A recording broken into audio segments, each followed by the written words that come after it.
Good Thursday night world.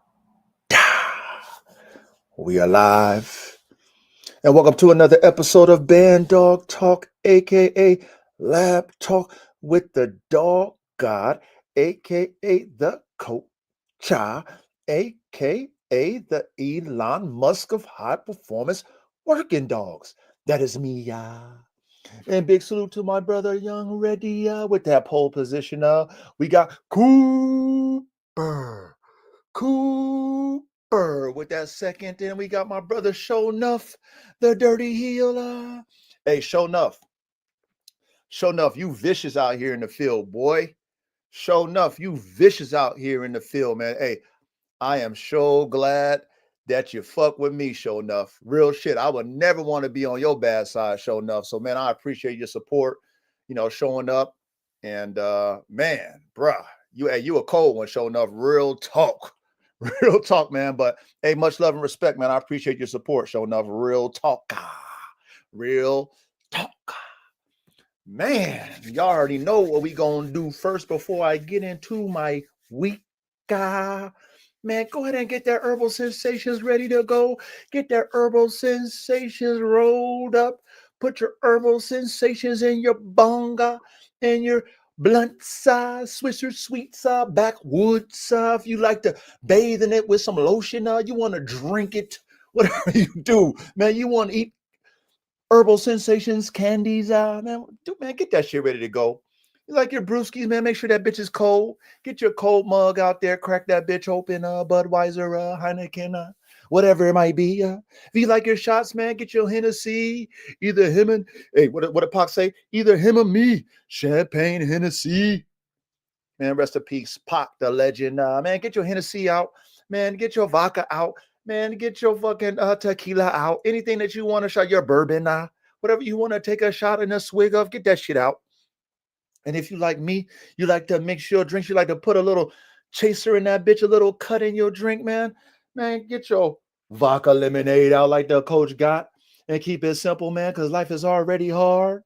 But hey, I want to salute to all my brothers that come into the classroom every Thursday night. I know that you guys could be entertained anywhere else, but you guys come to the classroom with the dog god, aka the coach, aka the Elon Musk of high performance working dogs, man. So I appreciate y'all, all you guys, even y'all catching the replays, man, the rewinds, man. Salute to all you guys, man. Much love and respect. Cheers. That's right. Big cheers. As I take a deep breath. Welcome back, gentlemen and ladies. Carolina Blue. Big salute to you, family. Big salute, Carolina Blue. Like I said, welcome back, you guys, man. We're going to cook up tonight. We're going to get into the lab notes. You know how I always tell you guys about the lab notes, how to take y'all lab notes, even if you guys don't have your dogs yet, start drawing them out. Start doing your mathematics genetically. So we're going to get into my lab notes tonight. So we're going to have a pretty good in-depth, insight on what I'm thinking about when I'm in the lab, when I'm drawing up plays, as the coach, player coach, right? EA Sports in the game coach. But before I do, I like to go over my week. It's always a lot of work, working more work 3 times in my life. I haven't been posting a lot on social media, but it's been very busy, man. Very, very, very, very busy. But, I'm here, you guys. I haven't left. As far as the dogs this week, man, they're doing well. I've had to make some adjustments. I haven't really gotten into details about my program as far as like the direction I have to go in, but I've had to make some adjustments. I had to downsize my program, due to where I live at. And I'm not really going to go too deep into that because it makes me very emotional. But, I'm going to contain my Whitney and just keep it simple. But, I had to rearrange some things and prioritize my program and stuff like that. So in that process, just trying to get the feng shui of my yard right, the energy right, and it starts with me, like It starts with me. So getting myself right, doing these adjustments and stuff, and making these necessary changes that I have to do. Um, However, the yard has been pretty pretty chill, which I'm very very very grateful for. Because I got a lot of shit. It's like running a prison yard, man. When you have a certain amount of dogs, and then they're at a certain level. You know what I'm saying? When you got dogs at a certain level, what I mean by that is their energy. Their energy is very competitive, very combative. So when you have dogs like that, you have to really maintain that frequency. You know what I'm saying? So I've been doing that lately. You know what I mean? And just really focusing on getting everybody like calm, moving people, moving dogs around. Just try to get that feng shui, that frequency right on my yard. You know what I'm saying? So this week I've been admiring my boy Red Tiger Jr. because he's one, he's still a baby. You know what I'm saying? But I like to observe all my creations, and I've already told you how I've observed him in his breathing because it's hot out, and when it's hot, your dogs get activated. They do a lot of extra panting, which is a form of sweating. When it comes to dogs, when they pant, that's their sweat gland. And hearing that intake, I've already told you guys, like I'm not satisfied with that. It reminds me of his daddy. I mean, he reminds me of his father in a lot of ways, but that breathing, I was really hoping to change. And I already told you my disdain and my disgust, if you want to call it that, when it comes to not being able to correct that with him. However, I've also told you that he was a singleton, right? Between Red Tiger and my band dog bitch, Silver Bullet. Shit, there was only one puppy out of that litter. Only one. She only had one. It was Red Tiger Jr. So I'm sure I would have produced others that might have, not might have, I'm sure I would have produced some dogs that can breathe because Silver Bullet can breathe. But, Junior, he breathes, right? But not to my standard. Like, I already know if I overwork him in my conditioning program that I like to do with my dogs to get them all nice and tight and ripped up and conditioned, he wouldn't pass it, man. I mean, I had to tap him out early bird. So that's something I don't like. But this week I just been peeping him out because, every day your dogs are growing, they're changing. And, it's just his testosterone is starting to kick in. I'm starting to see the structure, starting to see the muscle tone and all that stuff. And man, oh man, you guys, when I look at that boy, that's why you don't throw the baby out with the bathwater.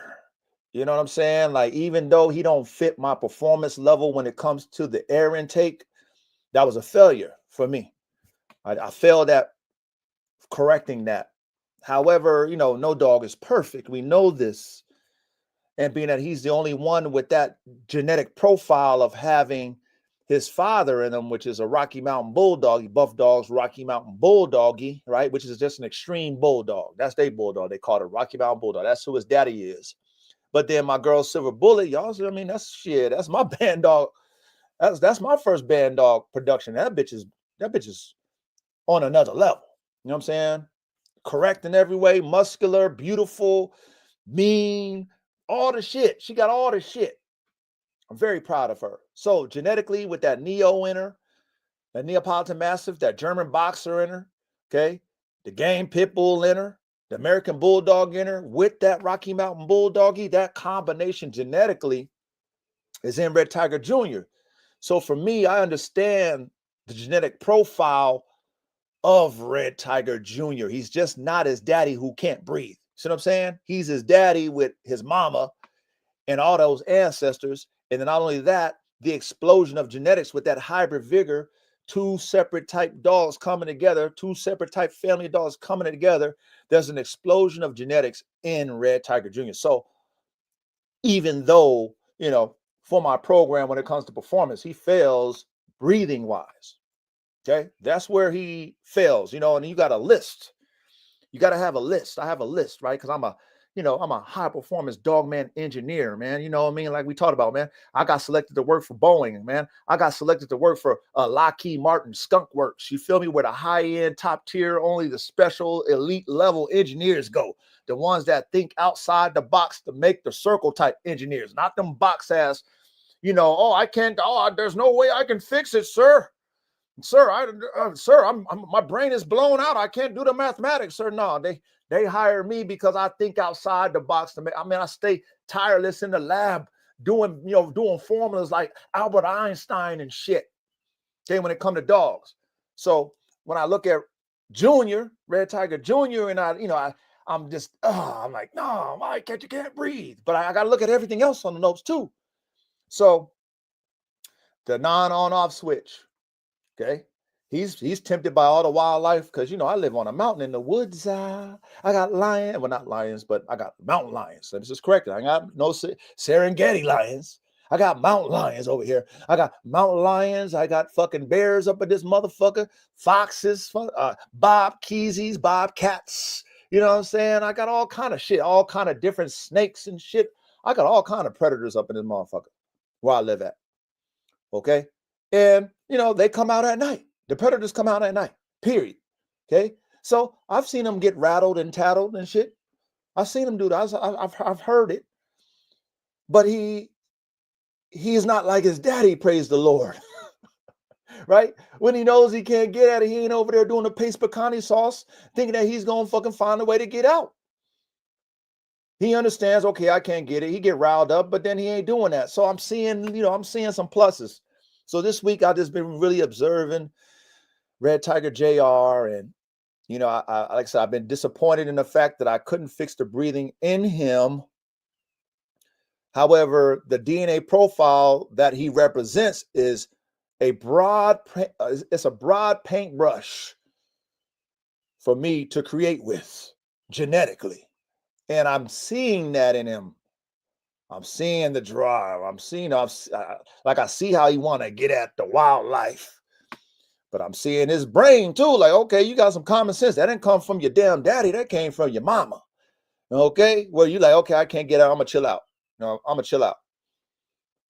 He go crazy when I start up that damn ATV though. I don't know what it is about that ATV, boy. He go crazy, man. Like psycho, running into the damn kennel walls, bouncing back and forth. I mean, it's like, damn, boy, are you okay? But when I leave that area, he stopped. He's not just doing it over and over and over. Just like, I'm so obsessed with the ATV, I'm gonna fucking just blow myself out. He ain't like that. And so I have to take the pluses with the minuses, man, because it's my lab notes. No dog is perfect on my yard. None. That's the standard that I have. And I have a checklist when it comes to every one of my dogs, especially the ones I create. Okay. And I grade them on a percentage, like how we were graded in school. It's rare that you get 100% all the time. And with dogs, we already know there ain't no such thing as 100%. So I get that. So by me watching Red Tiger JR, and even though I be hearing that breathing, like, damn it, man, I can't fucking put you through the work that I want to put you through, and I know that you want to do. But I look at everything else, man. The structure, his height, the muscle, the head, you know what I'm saying? His drive. I'm like, okay, I can work with that. You know what I mean? The boy's still young, man. You know what I mean? He ain't really pissing vinegar yet. He's only fucking 1 year old. He's a little fucking puppy. I can already see how he's going to be when he's 3 years old. I just got to figure out how to keep him alive because I know he's going to want to work. And a dog like that, I'm going to still work him, right? I have to still work him. I'm going to still work him. Okay. I just got to be smart. You know what I'm saying? I'm going to have to water him down, right? I'm going to water his ass down, then take him to the yard at a certain time. I might work him for only 15 minutes. Okay. Might be 10 minutes, but it's going to be an intense workout. Okay. And as I'm hearing that breathing, I'm going to cool them off. I'm not going to shock them. I already know how to deal with heat stroke. I don't have many dogs that had heat strokes. I done fought 5-6 hours trying to save a dog out of a heat stroke. I done been through that many a time. So I'm experiencing the game, man. Like I always tell y'all, I'm EA Sports in the game with this shit.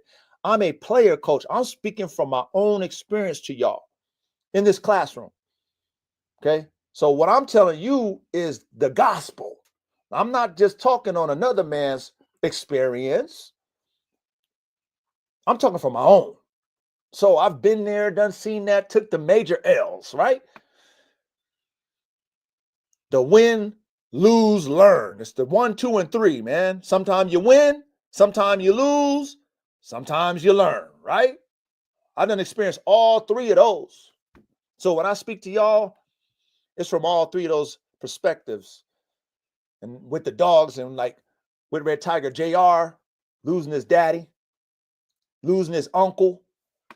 Okay. It wasn't my fault that I lost his daddy. His daddy did it to himself. I didn't, you know what I mean? He did that shit at night. How the fuck you kill yourself at night when it's cool outside?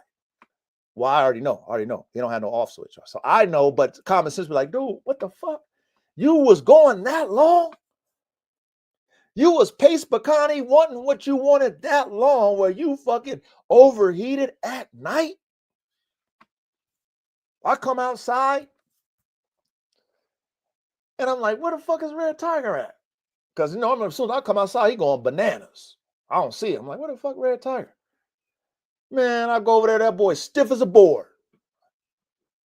I'm like, oh, you motherfucker, man. Thank God I got them straws, though. Thank God I got them straws, though.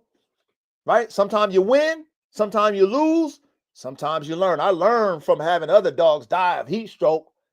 I've told y'all many moons I've told y'all before. If you got studs that you fucking adore, you better go get that motherfucking semen pulled and collect them straws because you never know. I already told y'all another situation where I had to kill a snake, man, a big ass rattlesnake. I have a treaty with the animals that I live around because I live in the woods, man. I live in the mountains, man. I don't want to take life if I don't have to. And I respect the animals. I'm like the Indians, man. I respect the animals, man. I'm not hunting for sport. If I got to hunt, I'm hunting for food, and that's it. I'm going to say a prayer over the spirit. I'm going to give honor and praises to the Most High God for the food. And then we're going to partake in the animal. But I ain't killing just because. So I got a treaty with every animal on, you know, that resides in my area. Because I got to share. Even the snakes. My wife hates it, but even the snakes. But I told y'all before, man, on my stories on IG, I said, bro, there was a snake over there curled up next to AK. Next to AK. Imagine if that goddamn snake hit my boy AK. Imagine if AK was like Shaka. Okay?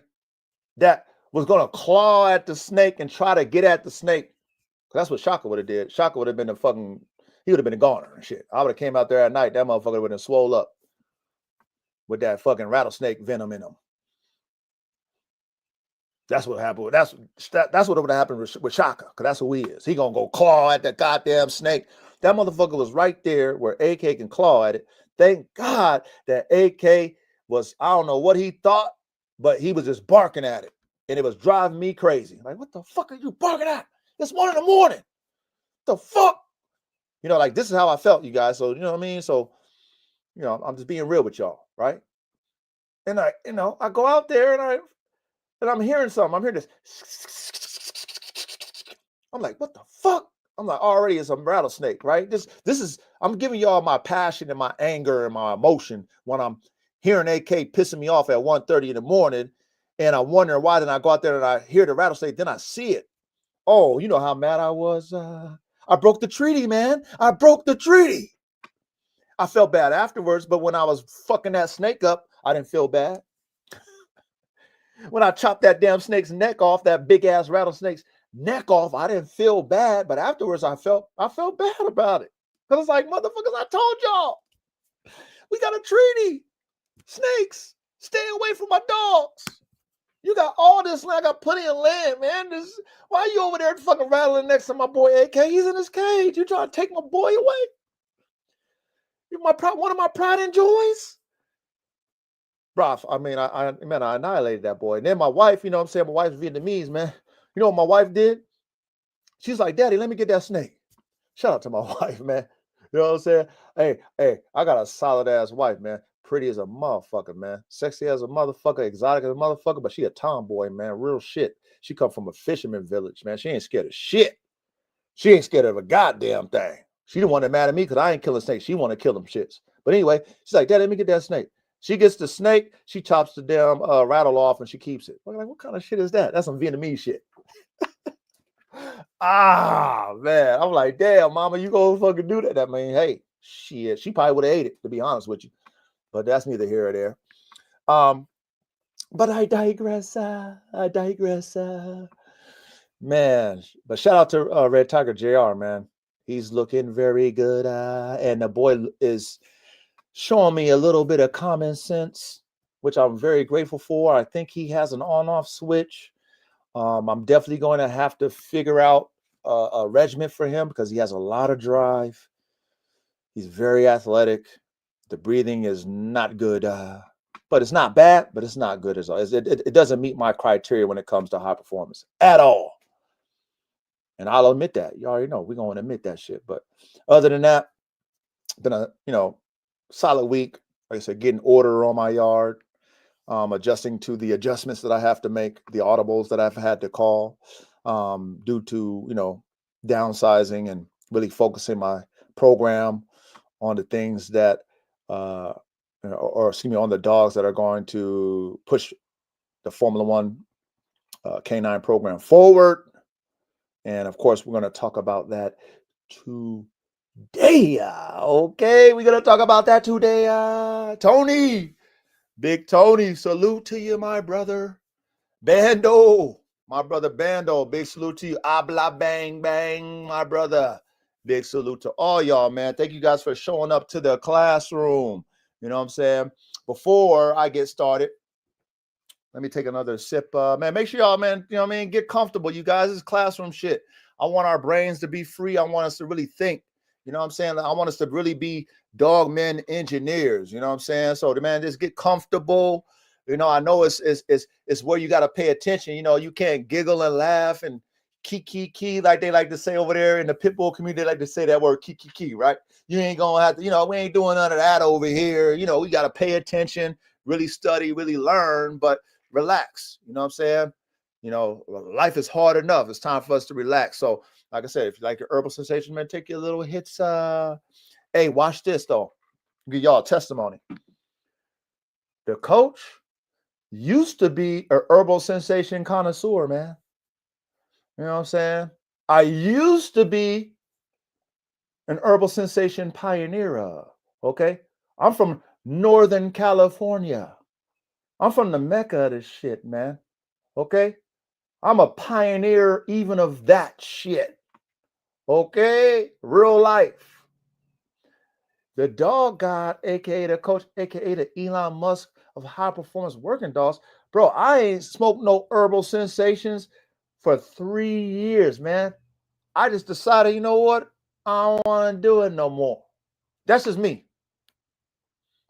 I done had it. I mean, I was like Shorty Low when it came to the herb, man. I done it all, done had it all, I done invented a lot of the shit motherfuckers is on. No cap. Pioneer, just like I am with the dogs. I was that way with the herb. Okay? But I'm proud of myself because when I told myself, you know what, I done hoard the herb out. I done hoard the herb out. Hoard it out. I mean, all kind of things, y'all. The shit that the trends is what it is now. We've been doing that shit, and I was the pioneer of that shit. Flavors. Motherfuckers on the different flavors and shit like that. Man, I was pioneering the dog I was pioneering flavors in 2005. When motherfuckers was talking about perp. Motherfuckers in New York was talking about sour diesel. Motherfuckers in LA was talking about OG Kush. I can go even further back, but I'm talking about flavors. When motherfuckers wasn't trying to hear you about no flavors. If it wasn't no Granddaddy Purple, niggas didn't want that shit. They didn't want that shit. Oh, what? Hey, coach, what? Nigga, you got some of this, that? You got some of that? What? What, coach? Nah, nigga. Nah, I don't want that shit. All right, cool, nigga. It's all good. You know what I'm saying? That's how I was. Okay, it's all good. You know what I mean? You know how I was getting cats, though? I was getting my comrades who was just stuck on, the trends. Motherfucker, you know how it is with the world. They trendy. They trendy, man. They don't step in their own shoes and walk in it. I've always walked in my own shoes. I didn't mind being by myself. And my comrades and my brothers and shit, they respected that shit. My uncles, my daddies, they respect the fact, you know what, nigga, you march, you beat your own drum. And I don't force nobody to march with me. That's why they respected it. I'm like, you got to do this. I never was that type of Negro, man. I'm good by myself, nigga. I could be in a place by myself, talk to myself. I was one of those kids who used to talk to himself. I was fine in the room by myself. I was fine with myself because I'm a thinker. But anyway, long story short, you know how I got my comrades and friends, how I got them? You know, motherfuckers ain't never gonna turn down no motherfucking free smoke, no free blunt, right? They ain't never gonna do that. Okay, I know I went over town. I'm gonna just give you a little story. And they're never gonna do that, especially when they know the level that I'm playing with, because everything I fuck with is at a top level. That's just me. It's my personality. Okay, everything I want is top tier. I'm working hard for the top tippity tip. So when it came to the ZA, before it was called the ZA, I was pioneering ZA. Because I know, because of where I'm from and who I know. All right? You got to know the people. And you got to have a standard. But anyway, bruh, all my niggas, you know, they had their shit, you know what I'm saying? They rolling their stuff up. We all matching blunts. That's what we used to do. We used to match blunts, you know what I mean? That's what we did. And we like to brag about our herb. So, you know, I come with mine. They come with theirs, and how I would do it, I would come with mine already pre-rolled. And my peoples, my partners, they want to show you what they got, and then they want to break it down, and then they want to roll it, right? Because it's show and tell. And we like that, but I came on purpose with different shit. So everybody smoking the same shit, right? Everybody got they purple, they granddaddy, right? I'm from Northern California. You feel me? Granddaddy purple was the shit. Okay, so man. Everybody had their granddaddy, everybody doing their shit, you know what I mean, doing their taster's choice. And you taste it? Oh, man. Oh, this shit's it. Oh, that's him. Bro, I had some shit. This when I woke these niggas up. Excuse my language, you guys. You know what I'm saying? But I'm just talking my shit. This is how I woke them up. I had some stuff. It was called lamb's bread. It was the ganja. It's called lamb's bread. Okay. I'm like, okay. I tested it. Me and my peoples tested it, right? A couple of my partners that really fuck with me, you know what I'm saying? You know what I'm saying? They fuck with me, right? Because they know, you know, like, bro, if anybody gonna know about the herb, it's gonna be the coach. Because the coach know the, you know what I'm saying? Coach know the sources, multiple sources where they, you know what I mean? The old, you know what I'm saying? I know all them. I just happen to bump my head on, you know, I just happen to be around and be them type of cat. I was that type of cat that was cool with everybody. You know, the white boys, and I love my white brothers, but the white boys who wasn't fucking with niggas, they would always fuck with me. You know what I'm saying? Because I march to the beat of my own drum. I'm an interesting nigga in real life. I'm interesting. So they, you know what I mean? I pique their interest, and you know, I know how to talk to them. I'm diplomatic. I know how to talk to individuals. I don't get on I'm not a Whitney ass nigga.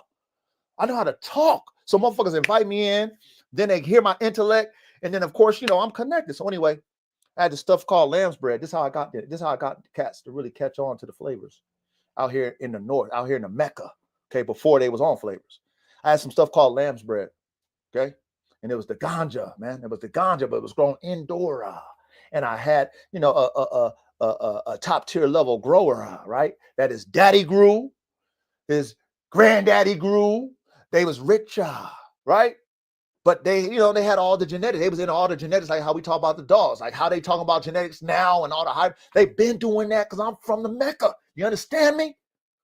So because I was connected, because I already had the connoisseur mindset, everything I want is top shelf. So boom, they introduced me to all kind of different shit. Hey man, then we've been growing this, we got that, we done breed this, we done crossed that, we done did this. Man, I came with that shit and I smoked it, cut my partners. Okay, then I brought it to my picky Negroes. That was my boys, my skepticals, my skeptics. Bro, I wrote that shit up, and then now look, they all hit their shit up. I waited to last. I wanted them already to be high. Okay, so I want no excuse.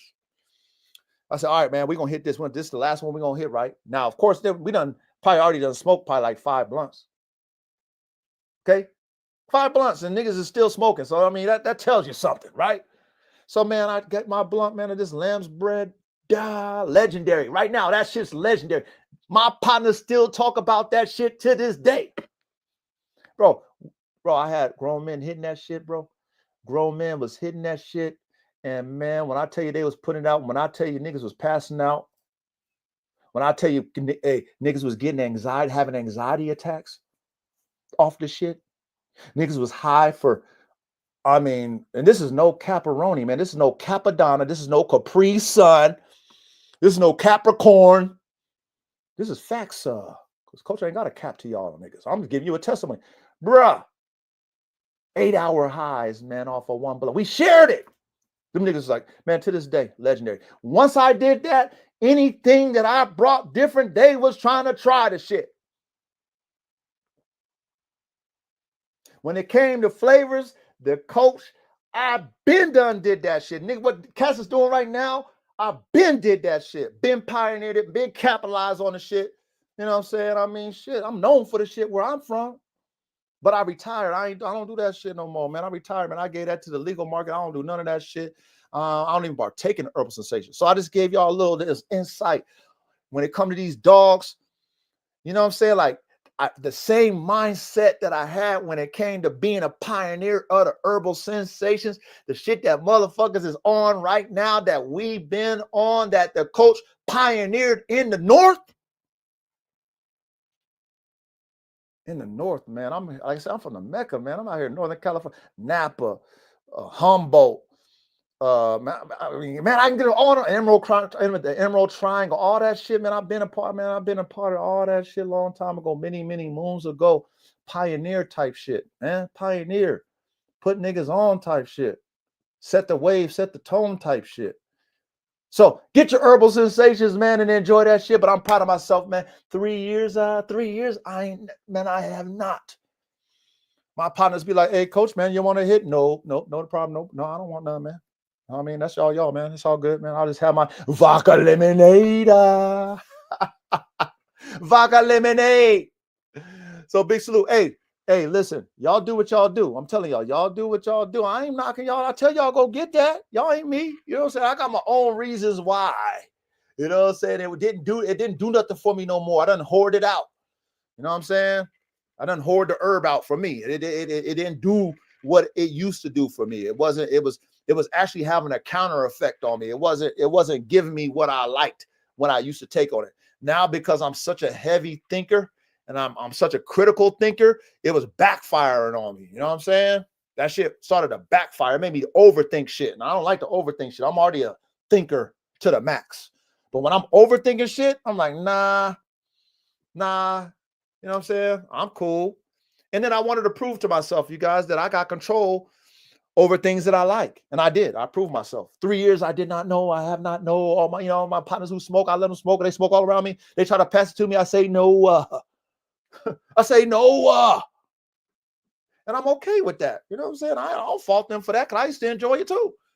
So that's why I say, man, enjoy your shit. But I'm proud. I'd have to pat myself on the back, you guys, because I was a connoisseur. Okay? I tried all the shit before the shit became the shit. I was trying all the shit. I know Ben don't know what it is out here in the North.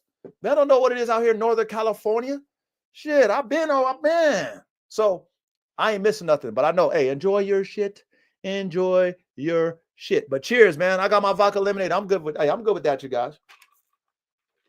I'm good with that. But that's just a little dog-god history. It's a little dog-god history. You feel me? Pioneer of that shit too. You know what I'm saying? Legendary status when it comes to that shit too. But I digress. I want to give a shout out to PBK, Pelican Bay Kennels. Okay. I was spectating on one of his lives and I was in the back and he had a show. I'm sure you guys, I know Tony saw it. I know Bando saw it. I know Show Nuff saw it. My brother Show Nuff saw it. The dirty healer. But he had and salute to you, Show Nuff. You know what I mean? You know what I'm saying? You know, defending your boy. You know what I mean? But he had a show. It was like, I think it was called Going Hard Kennels Defeats the Wannabe or whatever. But in the beginning of his show, he mentioned, me, the dog god, and how he was like kind of upset with me that I let, Buck City, shout out to Buck City. I don't got no problems with Buck City. I already told y'all, I'm not a part of that community, so I ain't got no skin in the game, and I don't have no feelings either way. But, he was like, damn, like, dog, God, how can you let, Buck City talk like that to you? And of course, he said respect, and he understood, why. You know what I'm saying? So salute to you, PBK, for, feeling how you felt. And I can understand how you can feel that way, right? Because of the feelings that you guys have toward each other. But I respect the fact that you respect that I don't have no skin in the game and my feelings aren't y'all's feelings. So salute to you, PBK, for that one. You know what I'm saying? Because I can understand that.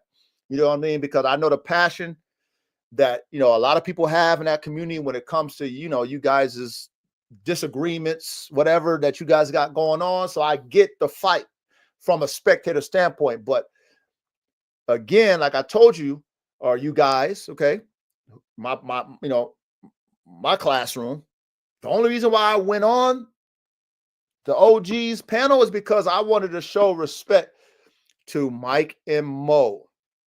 Okay. I've been fucking with Mike and Mo since they got on. I have not got on not one Pitbull platform. And I'm a dog show talk type connoisseur. I go to all kind of different breeds. I always tell you, I'm watching in the back because I love dogs, all breeds. It's not just pit bulls, all kind of dog shows. I feed myself with that because I love dog information. So me even being on that show, you feel me? Like, was just to pay homage and respect to Mike and Mo. That's the only reason why I even did it. And I wanted to ask Mo a question. You know what I'm saying? About the Bullherder. So I did that, whoop, whoop, whoop. That's done. So I just happened to be on the panel when all that energy was cooking, and it was cooking way before me, way before the dog god even decided to get. I just was, wrong. No, I'm going to say wrong place. I decided to get on that panel, but I didn't know Buck was going to come on there. You see what I'm saying? So even when Buck got on, I already knew his fucking hype and his energy was on the defensive because, the dirty heel, show enough is vicious, man. Show enough, you ain't no joke, nigga. I'm gonna keep it 1,000 with it. I would never want you to be my enemy, show enough, straight up and down. So when he was over there saying what he had to say to show enough, and whoever else on, the chat, the chat was going ham. You know what I'm saying? So I knew he was gonna feel if I asked him a question that he was gonna think I was against him because I'm asking a question to where he might feel it's contrary or challenging him. So when I asked him a question, I made sure I said, respect Buck so that he can drop his guard.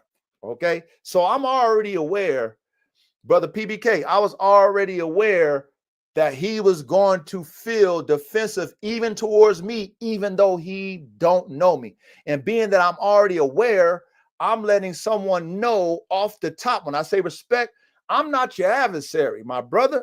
I'm just a spectator. We just happen to be on the panel at the same damn time. And being that I'm on the panel, I'm going to ask a question. That's all it was for me. You know what I'm saying? So the hostility and all that, I'm grown. You feel me? I'm a grown man. Like, we talking. I can talk to a man without the Whitney. Especially when I don't have any type of skin in the game, any type of hate, disgust, nothing. I don't have nothing in that arena to tie me emotionally, to get me on my Whitney Houston, I get so emotional, baby. You know what I'm saying? I ain't got shit. So when that defensive kind of energy came toward me, I'm okay with it. I'm like, okay, I'm trying to diffuse it so that he can just answer the question, and it is what it is. So thank you, PBK, for understanding why, even though it's like, damn, I would have never, because I understood why he said it, because it's like, I wouldn't let that nigga talk to me like that. Man, I know that. But you guys got a different energy toward each other. My energy ain't toward Buck. I don't know Buck. My energy ain't toward the fight. My energy ain't even toward the topic. So there will be no reason for me to get flustered. The coach ain't going to get flustered over that. And y'all remember the time, y'all who've been fucking with me, y'all remember the time where I first opened up the panel. I know, ready, remember that? Y'all, some of my my early birds have been fucking me since day one. Y'all remember them. When I opened up the panel, I was letting people up. And we had an individual that came up. And man, oh man. Hey, sure enough, you would have loved that one. I had to delete that one. Sure enough, you would have loved that one. You'd be like, damn, coach, you like that, coach?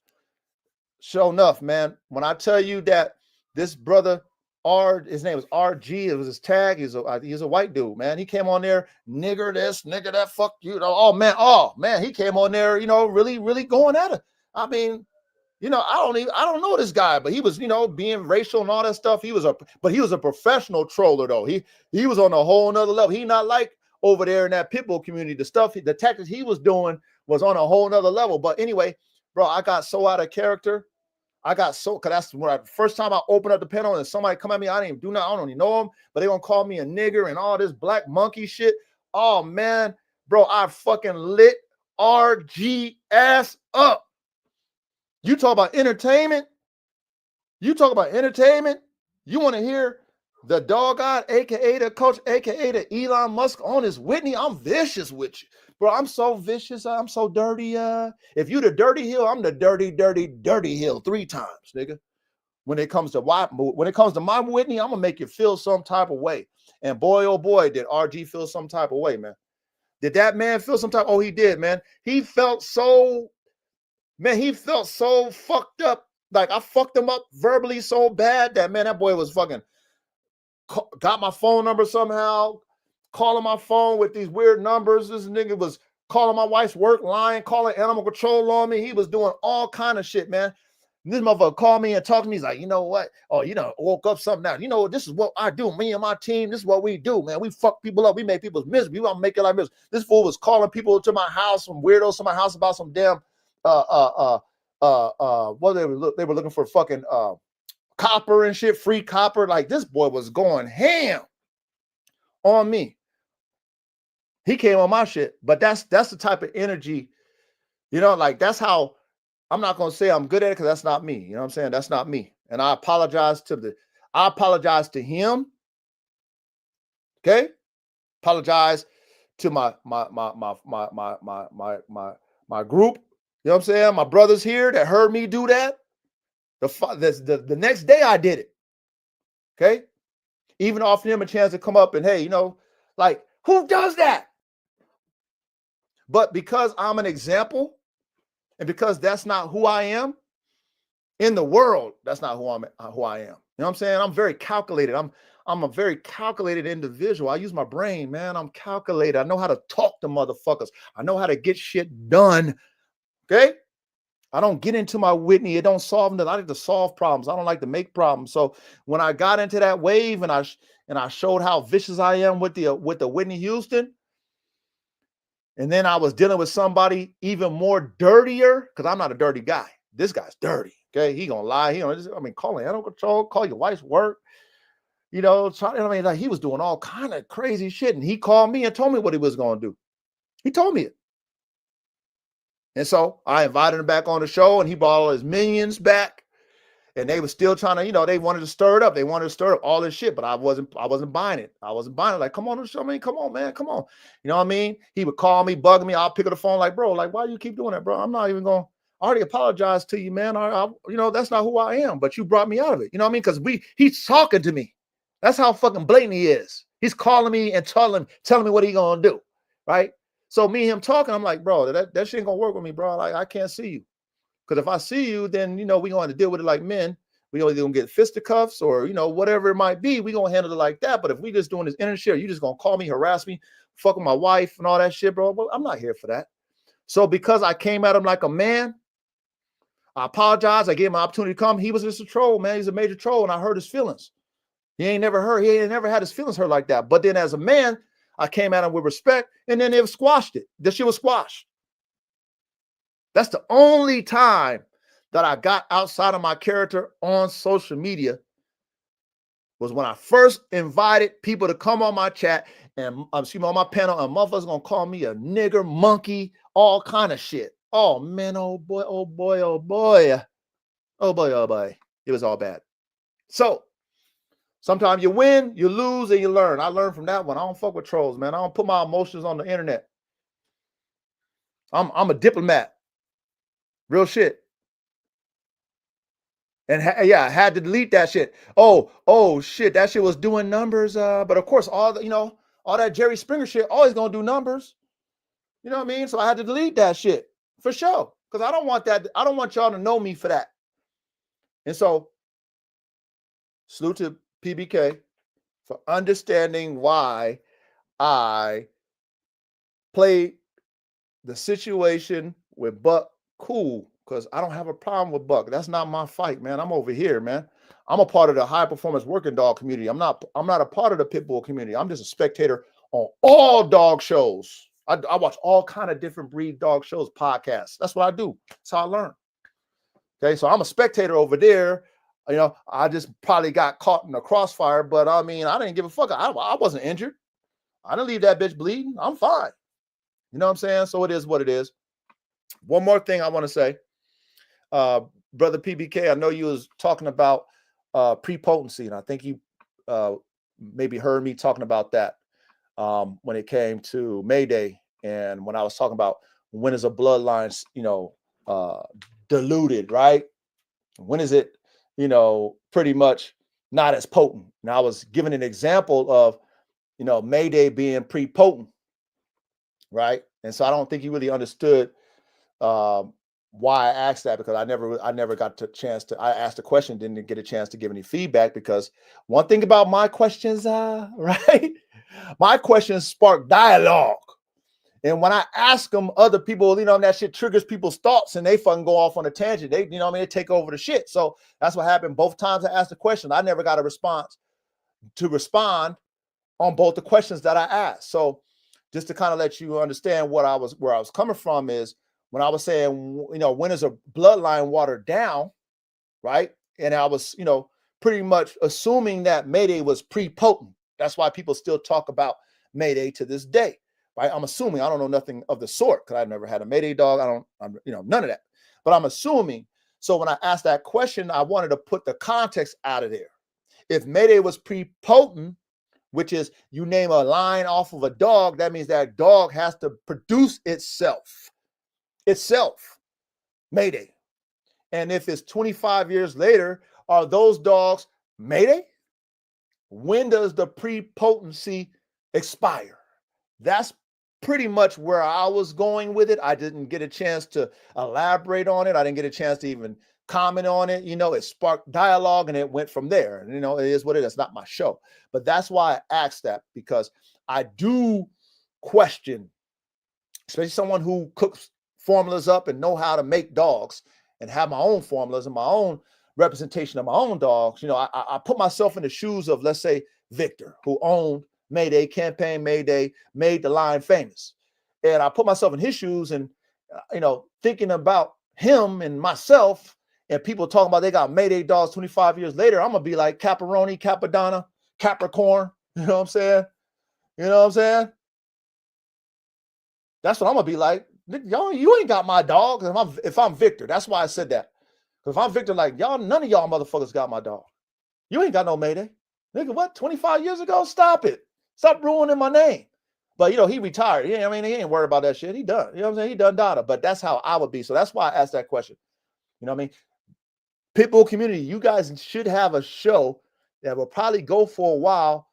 Talk about these bloodlines of the past and if they still prepotent or not. If they prepotent or if they water down. And then really study those lines of the past and those genetic characteristics and see if they matching. Also, study the pedigree and see how close those particular dogs that are those lines are in them. And then have a debate about that. That'll be a great debate, man. That'll be a very productive debate, because I think a lot of people who coming into that game will get education. They'll get educated on what a prepotent dog is, what a dog that has its own line, what that represents, or what a regular line, a kennel line represents, or dog formulas, what that represents. That'll be a great topic of discussion. So, food for thought. But I digress. I'm gonna drop that link, and we're gonna cook. We're going to cook. God, whoever qualified to hit the link, hit that mother and link, guy. Hit that damn link so we can cook up, man. But hey, salute to you, PBK, man. Thank you for understanding, PBK. You know what I'm saying? Because I know he was like, damn, call my dog out. What the fuck, nigga? I don't let a nigga fucking run amok on your ass, nigga. You know what I'm saying? Bro, I ain't got no problem with Buck, nigga. That's none of my business, man. I'll stay out of that shit. I don't do nothing that community do, man. I don't cook like y'all. Only one I cook like is freaking Mike. Oh no, is it Mo? Excuse me, it's Mo. That's the only way I cook like. Only one I be cooking like, because he cook dog formulas. That's how I cook. Other than that, I don't do none of this sort with that community, man. I don't do nothing like y'all over there, bro. Nothing like y'all. I just watch in the back and don't say shit. That's what I do. You know what I'm saying? So other than that, I'm going to drop that link. You know what I'm saying? I'm going to drop that link. And we going to cook. We going to cook. And we're going to cook. Link is up in the chat, man. Big salute to all you guys, man. Big salute to all you guys. Thank you for showing up, man. Thank you for showing up to the classroom. I guarantee you're going to learn something over here, man. Guarantee you, if y'all take y'all notes and y'all really got a vision for your program and the things y'all want to do, the thinking outside the box to make a circle mentality is going to take you there. It's going to get you there with anything that you got planned for your dog program, man, if y'all pay attention. You know what I'm saying? Because we don't, you know what I'm saying? We ain't stuck in the past. You know what I'm saying? We respect the past, but we build in the future. It's good, coach. What's good? What you ready? Chilling, man. Yeah, man. Shit, chilling it is. You know what I mean? Chilling it is, man. I'm glad we back over here getting into some regular dog, formula type classroom type talk. Yeah. I'm very grateful for our platform. Every time that I go and just, like I said, I'm like you. I'm like probably all of us chat, we like dogs, you know what I'm saying? So I'm interested in everything about dogs, especially when it comes to working dogs. So anytime I go to other people's podcasts, it's very informative, man. But then when I go to that other side, when it comes to the pitbull, the dogs that we love, and we give our brothers a chance, to go out there to their podcast, it's drama. They on a terrier over there. That's a good way to put it. They on their terrier over there. You know what I'm saying? And that's the content that gets the most views. It's not the education. You know what I'm saying? So, when I peep that, and then I think about my own program that I had back in 2005 that I was building even to this year, 2025, and I decided to stop it. I'm okay. Like I told y'all, I'm okay with that. I'm fine with it because I don't see it progressing without a hard reset in that arena. The American Pitbull Terrier, unless it really gets a hard reset, the community, the whole dog concept, the image, until it gets a hard reset, it's always going to be in the mud, man. It's just going to be in the mud, and that's where it's going to stay. So, and I'm okay with that. That's their prerogative. Let them do what they do. You know what I'm saying? But as a spectator, it's not something that, to me, will elevate the American Pitbull Terrier. It just keeps it in the mud. It's like being in the mud, man. You can't get out of it. You spin your tires and shit. The tires just keep spinning. You're like, shit, I'm getting buried in that shit. That's how it is when it comes to that community, because nobody is thinking progressively when it comes to the dog itself. When there were competition dogs ready, you had to think progressive to win. Yeah. You can't talk and win. The only way you win is you compete. And then when you lose, I gave you the three mathematics to that. Sometimes you win, sometimes you lose, sometimes you learn. Once you lose and then you learn on that third shot, then it's time for you to do something different when you learn. Is that correct? Yep. Okay. When you're competing, you're forced to learn from your loss. which forces you to do something different. That's common sense to me. Yep. Okay. But at the same time, when you're in a time machine and everything is based off the past, and salute to the past and the legends and the OGs, I got nothing but love and nothing but respect for you. But they had their time, they did their time. They're in the Hall of Fame for what they did, and they're dogs for a reason. Let them stay there, be honored in that wave. But in today's time, when it comes to competition, that cannot be tolerated anymore. Yes, That done. level of competition in America. It can't be tolerated. We should be okay with that. We should be fine with that. We should be able to lay that to rest and be able to move on. But there's no hard campaign with a movement that's pushing that, that's really forcing that to become a wave. It's still like a hokey pokey dance and shit. You know what I mean? It's like we want change, but then it's not really gonna fucking get really promoted, and most people ain't gonna really like it because that's not the nostalgia behind it. That's where it gets all muddy and shit. You feel me? That's where the mud is at when it comes to the American Pitbull Terrier. You know what I mean? Motherfuckers want to be in the past, but you can't do what the past did, and you can't. We don't want to do that either. But you don't want to risk your life and be away from your family, go to jail over no dogs and stuff. And you don't want to. If you love the dogs, you don't want to do that to your dogs and stuff. That shit's done. You know what I mean? It's like taboo type shit. Yeah. And I said that's just from a spectator perspective. There's so many other things that we can do with these dogs. But again, if you move in that, it's going to be a small group of individuals that's going to fuck with you. You got to be okay with that. You can't be in this shit for internet fame when it comes to these dogs. You can't. All right. You can't. If you want to be internet famous, don't get into the dogs. Period. Don't get into the dogs for internet fame. You know what I mean? Like, you really have to have a cold movement to be internet famous off the dogs. And the only reason why you're internet famous is because of the dog. Oh, yeah. So you better have a fucking top tier dog that has people talking about it for you to be talked about so you could be internet famous. But if you can't do that in a competitive way, the way that everybody likes to talk, you can't do that anymore, then it's time for you to abort that and create a whole different path. But you got to be okay with the fact that you're probably going to be part of the small few that's moving in that direction. You got to be okay with that. And once you're okay with that, then set the tone, build the movement, do what you got to do. You know what I'm saying? Do that. But I just don't see that happening anytime soon when it comes to that side. That's why I digress my whole program for me. Like, bro, I'm done. I'm cool with that shit. Y'all don't want to progress. My whole reason behind my program was to progress. There's nothing about my Bulldog program that I wanted to be the same at all. I would have never got AK47 Chopper if I wanted to stay the same. Right.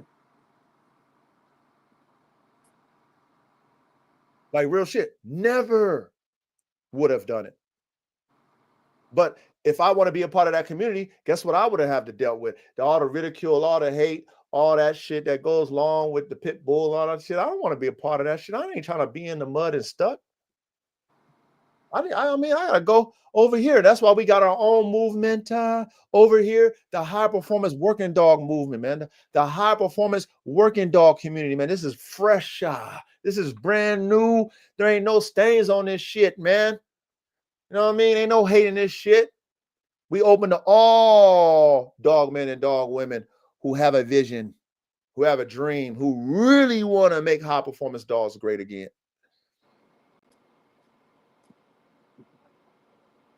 But again, it's only going to be few of us, and we got to be okay with that.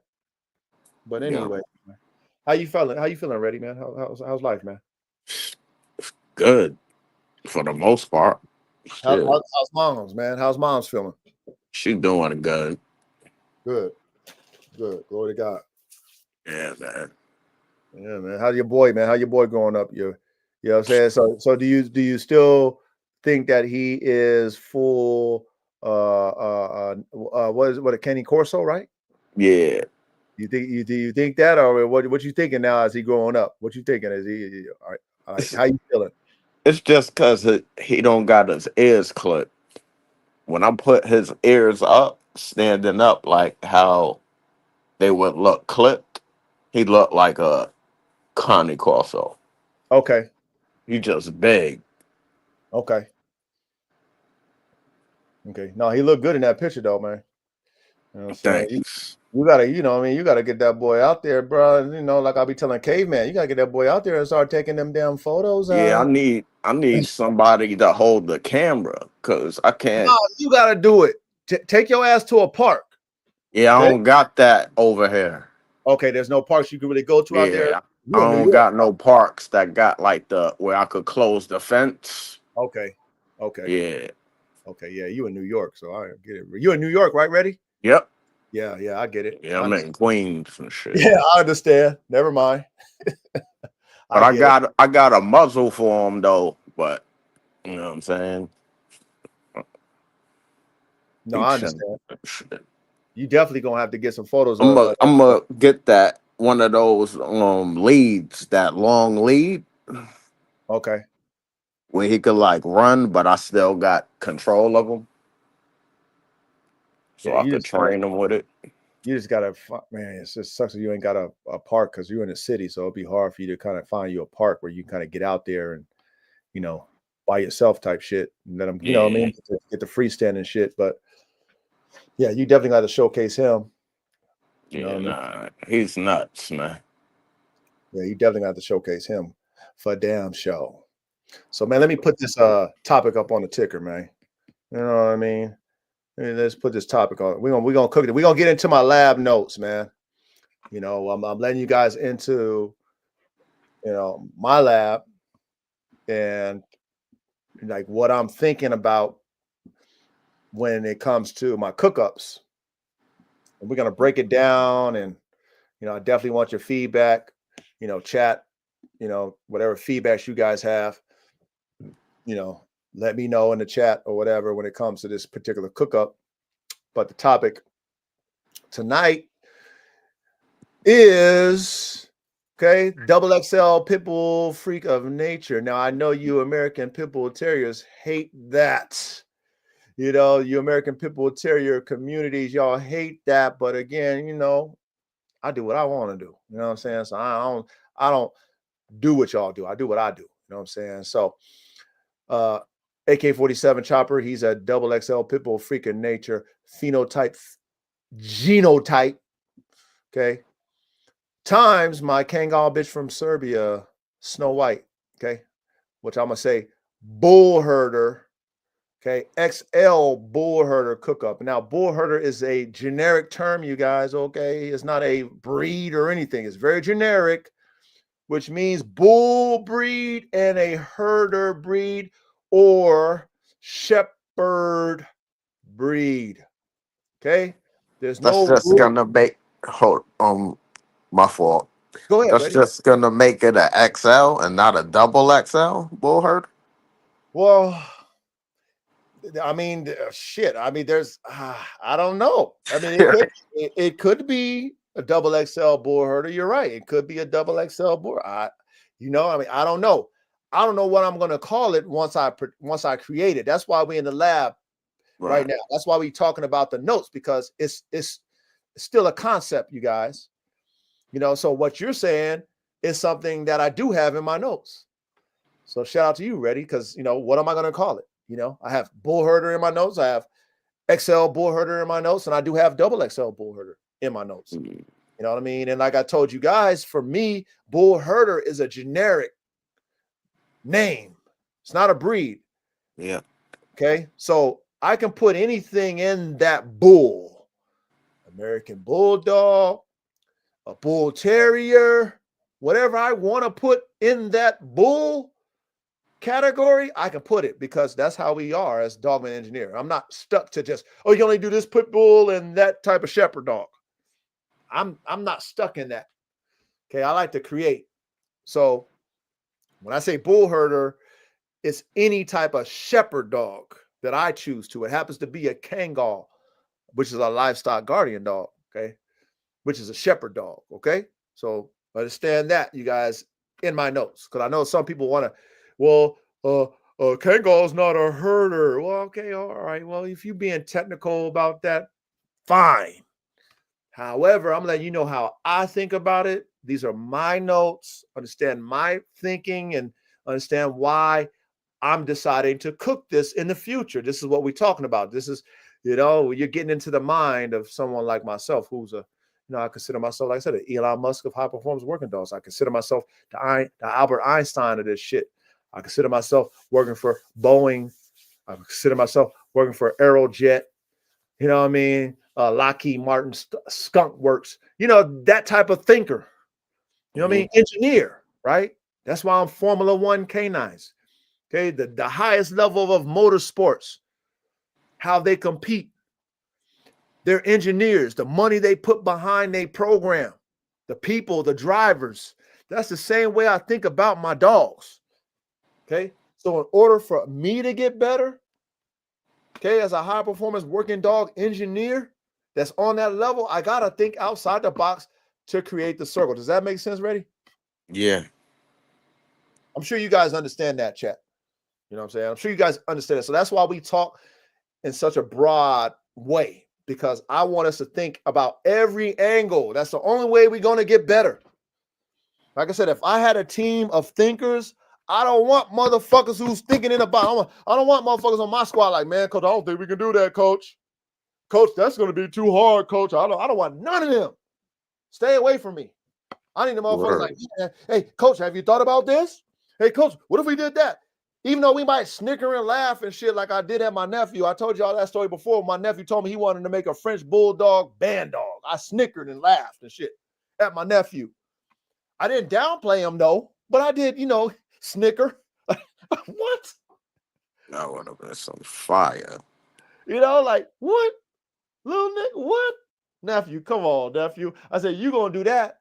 I didn't say, no, don't do that. That'll be trash. No, that'll be trash. I said, you do that. But imagine if he did that and came out with something fire. So same thing with how we are and how we think, nothing's out of bounds, especially if your mathematics is correct genetically in your lab notes. And that's what we're going to talk about tonight on this show, man. What you blowing on, Ready, man? What you blowing on, Ready? I got this stuff called Lim Chi. What? Okay, so The what is genetics. The yeah? genetics is pink rose Okay. times white rumps. Oh, damn it, man. What's like the smell of that? What does it smell like? Smells like What's like tropical, like like a all types of fruits okay, all types of fruit. Okay. and candy. Does it have that on your palate when you blow it? Is it on your palate? Yep. Okay. What about the wings, man? Like how long does the high last? If you smoke one blunt by yourself or whatever you smoke in a paper or wood, whatever, how long is the high? If you don't smoke not one, how long? I call it the wings. How long is those wings, man? Like how long is the high before you got to roll up another? See, I smoke way too much weed, so Okay. So that you about joint gonna last me maybe like 30, maybe 20, 30 minutes. okay. Depends on how strong that shit is. If Okay. it's if it's like I gotta smoke all day long, right? And then once I get in my bed and I smoke my last blunt, if I wake up in the morning, I just wake up. The blunts in the ashtray, like I never smoked it. You know what I'm saying? That's how I know I got high. Yeah, that's exactly how you know. Oh man. So So yeah, you I'm chasing the whole day I'm you chilling. chasing that bitch. You chasing that bitch like a cigarette. Yeah. Yeah. Yeah. But if it's fire, oh, I'm gonna be high for like 40 minutes till I need another blunt. Hey, I'm gonna tell you something, y'all. Bruh. And this is no Capadonna, no Capricorn. Okay. No Capri Sun. This is real shit. when I was partaking in the herbal sensation, I had shit that you would smoke half of it. You would smoke half of it.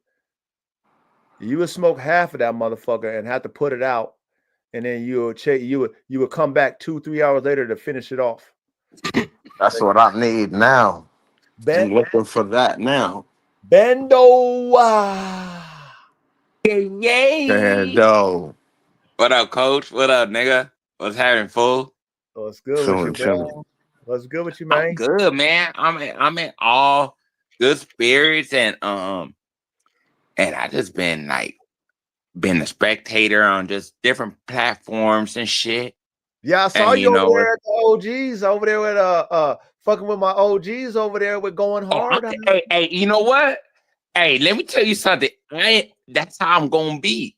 Like, I'm as in the form. I'm gonna be old as fuck. You know what I mean? Not to downplay them, but I'm gonna be talking my shit to these young motherfuckers. Like, hold up, check this out. Like, yeah, like I gravitate to shit like that. Like, you know, that's an older man with a backbone, and it's like you have to have a backbone because you got to go through the trials and tribulations to make you feel and know and confirm in yourself, in your heart, you got backbone.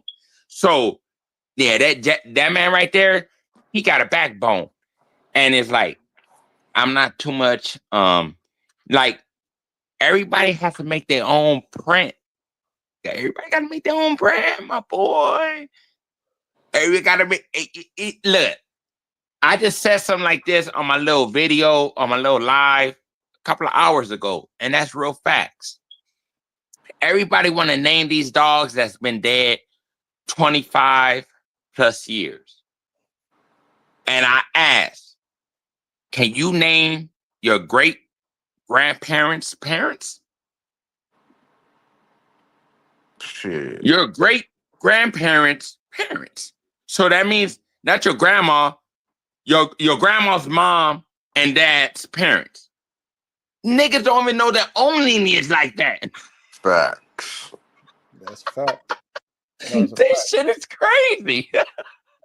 Well, you know, But hey, but I listen to this shit because I get a lot of different answers because I perceive when I look at it on all points and angles. And it's like, yeah, me too. you know what it is? I told myself and I asked myself, because I asked other individuals, and they gave me a bland or pretty much a plain, honest answer. If it's working for you, stick to it.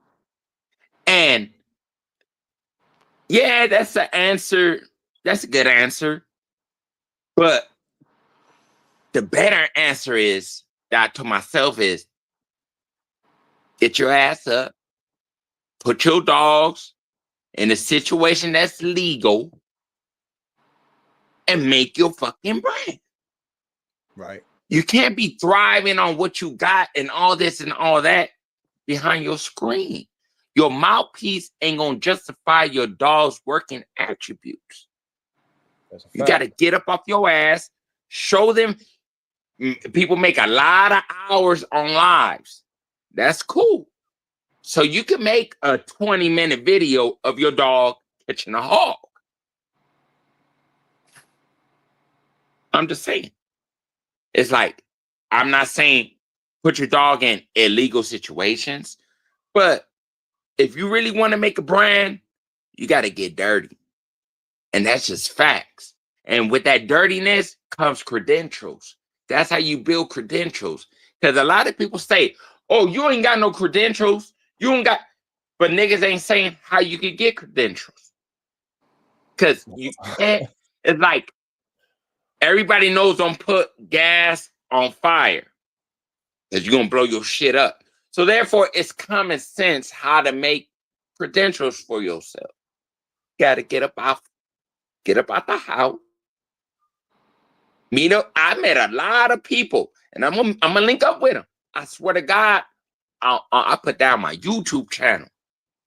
You gonna see my black ass chasing some hogs, and I ain't never seen a hog in my life. Not no wild hog, But I'm about to find out because I use this internet to my benefit.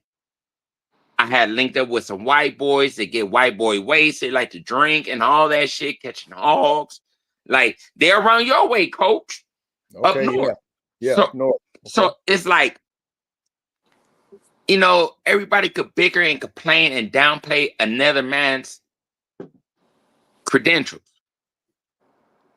But what makes it valid is if your credentials is in the working source, as in, are you working these dogs? Are you doing something with these dogs instead of just talking about a dog that's been dead 25 fucking years ago? 20, coach, 25 years. Oh yeah, no, it baffles me too. Yeah, that's crazy. It baffles me. 20, my nigga, I got my little bit of something that's been thriving 10 years. So imagine 25 fucking years and this shit done branched off like a motherfucking wildfire. All different states got this dog or the blood. Come on. That's Yeah, what you trying to doesn't make make a sense. brand? Nah. I'm gonna make a brand off my shit. It starts from Bando. Follow. Bando, I got the wave though. Okay. This is why we talking about this tonight. And I know you can respect this conversation that we're gonna have about this cook up. Okay. Yes, sir. I've been peeping game with these trainers, right? And being that I fuck with Bull Vision out there, and I think they're in London or whatever. They somewhere in overseas in Europe. Being I've been fucking with them for many moons, at least 3 years. I've been fucking with them. You know, Ooh. they're very competitive, like the Pitbull community. But you know how they compete, right? They compete with the dogs, right? And it's such a big movement over there, right? I mean, it's a lot of them, and they really competing.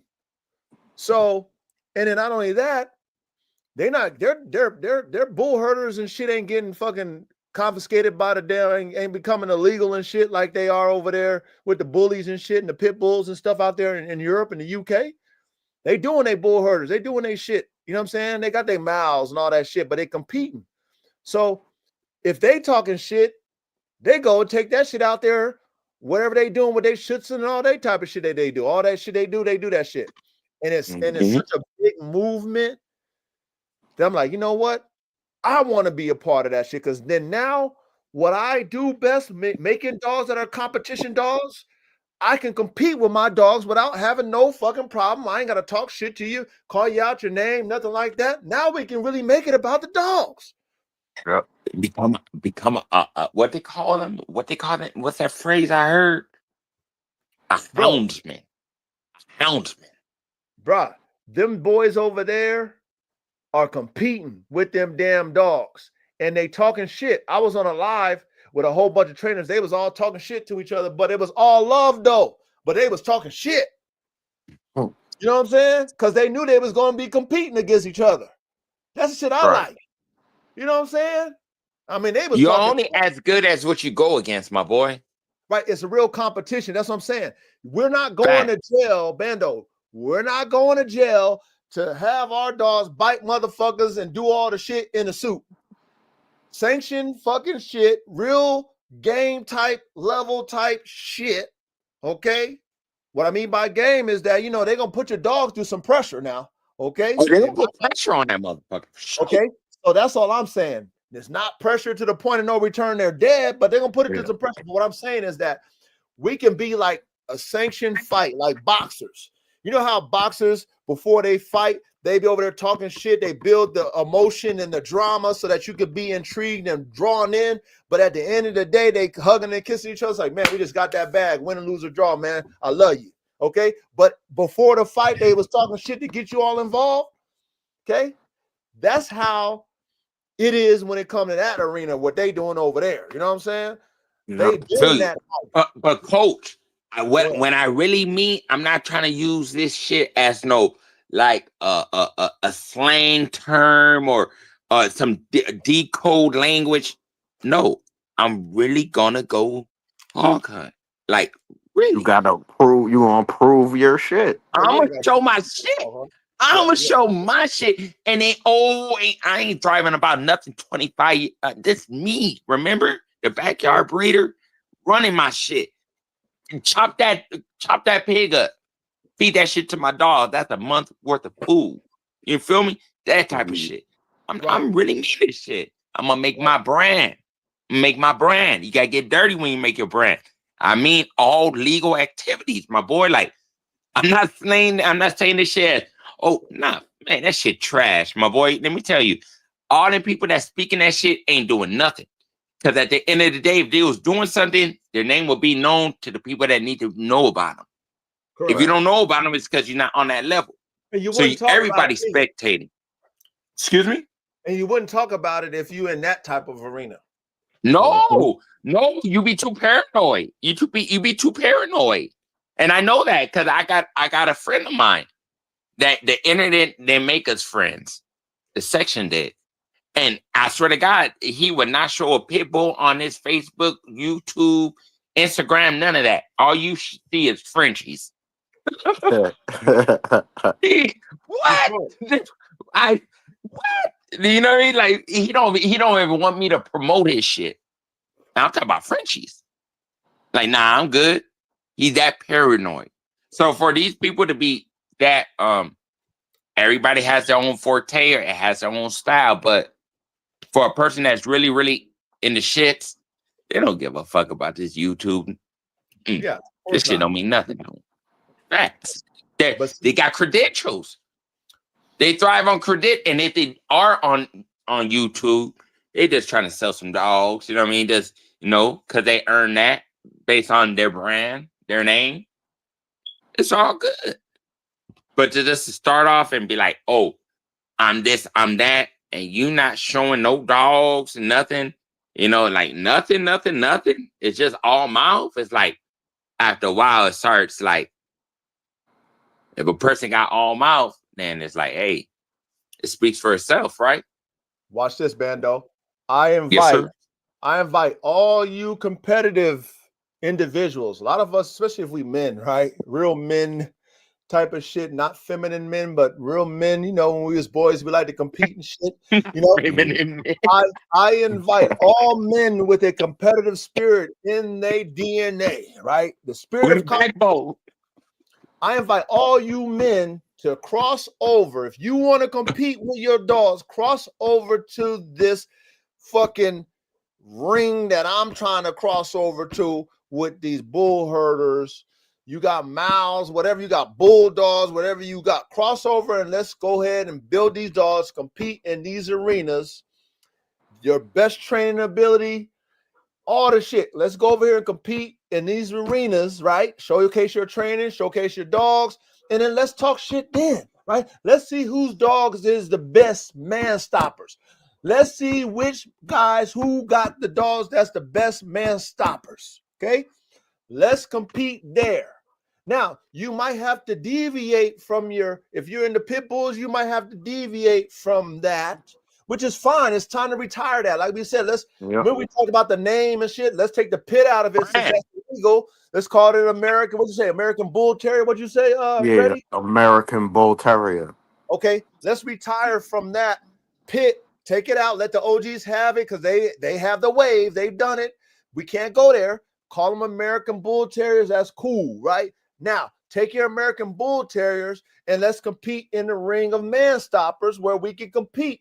Now we can talk shit like sanctioned fighters when we time to compete and not take it personal. And then whoever wins, we shake hands. Oh, man, you got the dub. But I'm coming back. Let's go in that arena now. You know what I'm saying? Because that's where I'm going with my shit. You know what I'm saying? I want to go and have my shit fucking up men. And I want to say, your man stopper ain't better than mine. Not only that, my man stoppers is military want my shit. My shit's so cold, military want my shit in the battlefield. That's how cold my shit is. You know what I'm saying? My dogs is killing down knocking down terrorists and shit. You know what I'm saying? My dogs is dying with Purple Hearts and shit and the gold medal, whatever the medals are, valor and shit. What your dogs doing? You know what I mean? Like, there's levels to this shit. You see what I'm saying? You guys, there's levels to this shit. And with all the mouthing going on where we can't compete, there's a lane that we can compete.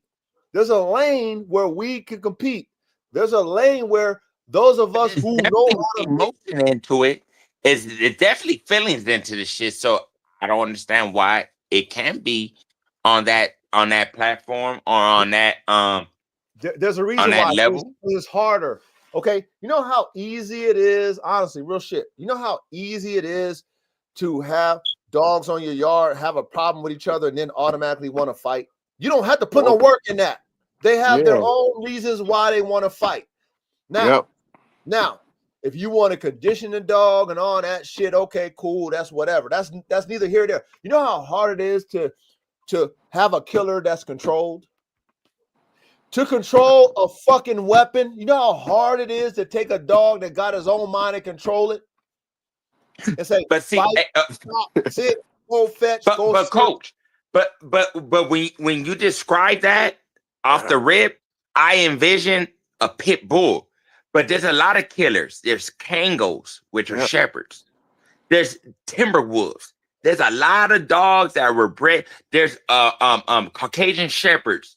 There's great what's that shit called? Great Pyrenees. All these dogs are straight certified. But when you speak like that, all I envision is a pit bull. Ain't that crazy how we be brainwashed? But hey, Bando, the key word is control. You don't see when you control a killer, it's not acting off of natural instincts. If I breed a one-trick pony to just say, go after any dog and fight until you can't fight no more, that's not hard. The hardest part is conditioning the dog to last longer than the other dog. That's the hardest part of that. Okay? I can't, you know, no. It's different, coach. To have a dog that's willing to take severe damage and not quit and still want to fight, that's hard that's hard for a dog to possess that type of trait. You know, that's like a fucking UFC fighter. I have to disagree with you because I know how to breed that. Shit is out there. I can breed that, man. For a dog, you know, like a shepherd will fight, but a shepherd has a limit. But a bulldog, a pit, that motherfucker is gonna die out backwards, or just for that. I'm not talking about a shepherd. Look at like, for example, not to cut you off, but wolves, coyotes, these dogs are killers, but they kill in a pack. But if you catch a coyote or even a wolf to a pit, that pit is a fighting dog. It endures pain like no other dog. That's why I said it. So therefore, that's my point, Bando. It's not the pain tolerance is outrageous when it comes to pit bulls, boy. But Bando, listen, this is what I'm saying. It's not hard to train a one-trick pony. If the dog already goes in with the mindset that I'm gonna die, that's not hard. I get your mind. I got you. I got it. I understand. So what I'm telling you and what I'm telling y'all to chat, the hardest part is conditioning that dog, training that dog to know how to last longer than his opponent, to outthink him and beat him in the end. That's the hardest part. Now we're talking about something totally different. Now we're talking about something totally different. You're right. Now, with what I'm talking about, which what we're gonna get into this cook up tonight, I mean, with this bull herder is taking a dog that can think, that has self-preservation. I don't want a dog to think to himself, I'm going in to die. I don't want no motherfucking dog like that. Me. You said bull herders? I'm talking bull herder right now. Okay. Not to cut you off. Do you know about TNT band dogs? Yes, I do. Yeah. That nigga got some fire ass bull herders. He cooking. But go ahead. But yeah, that nigga got some shit. Check him out. A lot of motherfuckers got some fire shit too. You know what I'm saying? Because I follow a lot of the motherfuckers. So I bet it's social media. You got to use it as your advantage. That's your advantage tool. But I got you. So this is where my lab notes come in. We're going to segue into the topic. The topic tonight is going to be XXL Pitbull Freaking Nature. I'm going to put them up on the screen so y'all can see them. XXL Pitbull Freaking Nature, AK47 Chopper times Okay, my Kangal bitch from Snow White. Okay, there's not many Negroes who have Kangals. Would y'all agree to that? That's true. Man, I agree. I think you're the first nigga that I know that owns Kangos, at least in California. I Facts. mean, I haven't seen too many brothers. Now, I had one brother, on his Hater Raiders Thursday on Facebook was trying to placate me, was trying to player hate on a real player in the game, but I freaking smacked him in the face with the receipt, so he shut his ass up. But, he never showed his dogs. So he had 2 Kangals, but he never showed me his dogs. So that's how I smacked him. But anyway, I brought the Kangal into the mix, showcased the Kangal into the mix, was one of the few, I'm not saying the first, the few who was talking about, mixing a pit bull type dog with the Kangal. I was one of the few early birds that was doing that, right? So let me do this. Let me share my screen. Oh, shit. And I want to show you AK47 choppers. A lot of y'all, if y'all follow me on Instagram, y'all done seen them many a times. Okay, on YouTube, I focus my lives on that. Okay, I'm not on YouTube like a lot of people. I just do my lives once a week. That's how I do it. Okay, but on IG, that's why I built my following. I built my platform on IG. So anyway, I'm gonna let y'all see what I'm playing with, right? When it comes to AK47, right? So let's go ahead and bring up this screen right here. Share the screen. Y'all see that? Oh, yeah. Okay, Yeah, y'all see that, world? Okay, now I see him. I see him. this Yep. He looks this good. He looks this good. He damn look dog. good. a tank right there, man. Okay, He look good. He look good. Is the reason why I decided to go into the bull herder space. It's because of AK47 chopper. Okay.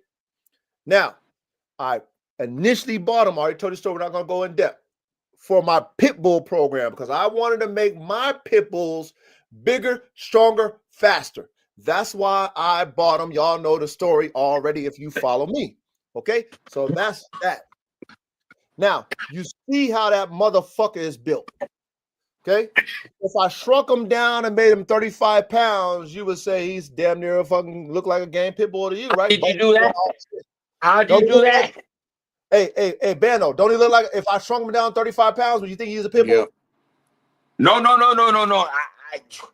I would think like if I would think it. Hell yeah. Okay, good. But what was that picture right there? What was the feeding regimen at that time? Okay, I'll let you know. Oh, okay, my bad. Let me ask Reddy a question. Reddy, if I shrunk that motherfucker down to 35 pounds, would you think he's a pit bull? Hell yeah. Yes, I would. What was the weight on that dog right then and there? Okay, so AK is 26 inches tall. Okay, 112 pounds lean. Oh. Okay. Now, this is what I want everybody to understand when I say what I say, because I'm a real dog man connoisseur. I bought him from overseas on purpose. You understand? There's a difference between how I think and versus a lot of people who don't think like me. Okay. Elaborate. I was looking for the phenotype that was going to give me bigger, stronger, and faster for my program. I'm not going to get that over here. I'm not getting a dog off the Hulk. I don't want no bully looking dog. And that's nothing against Marlon and nothing that Marlon got going on. That's just me. I'm just letting you know. I'm not getting that phenotype because the Hulk don't look like a pit bull to me. Why would I get that for my program? I don't want to blend no bully with my shit. I got bullies. Okay. So I had to go somewhere that I was going to get the phenotype that matched my dogs. That's pit bull. So I get AK right now to answer your question, Bando. How'd I get them like that? Well, my expertise is 2 things. I told y'all this before. This is my expertise. This is where I'm not green, right? Because some of the pit bull It's your guys, pain. You're being your Picasso. Ain't nothing wrong with that. The fuck? but motherfuckers want to, pure art right there, boy. they want to get on their. You being what the fuck? You being your own painter. Like you got your own motherfucking what you call that shit? What they call that? Art tapestry.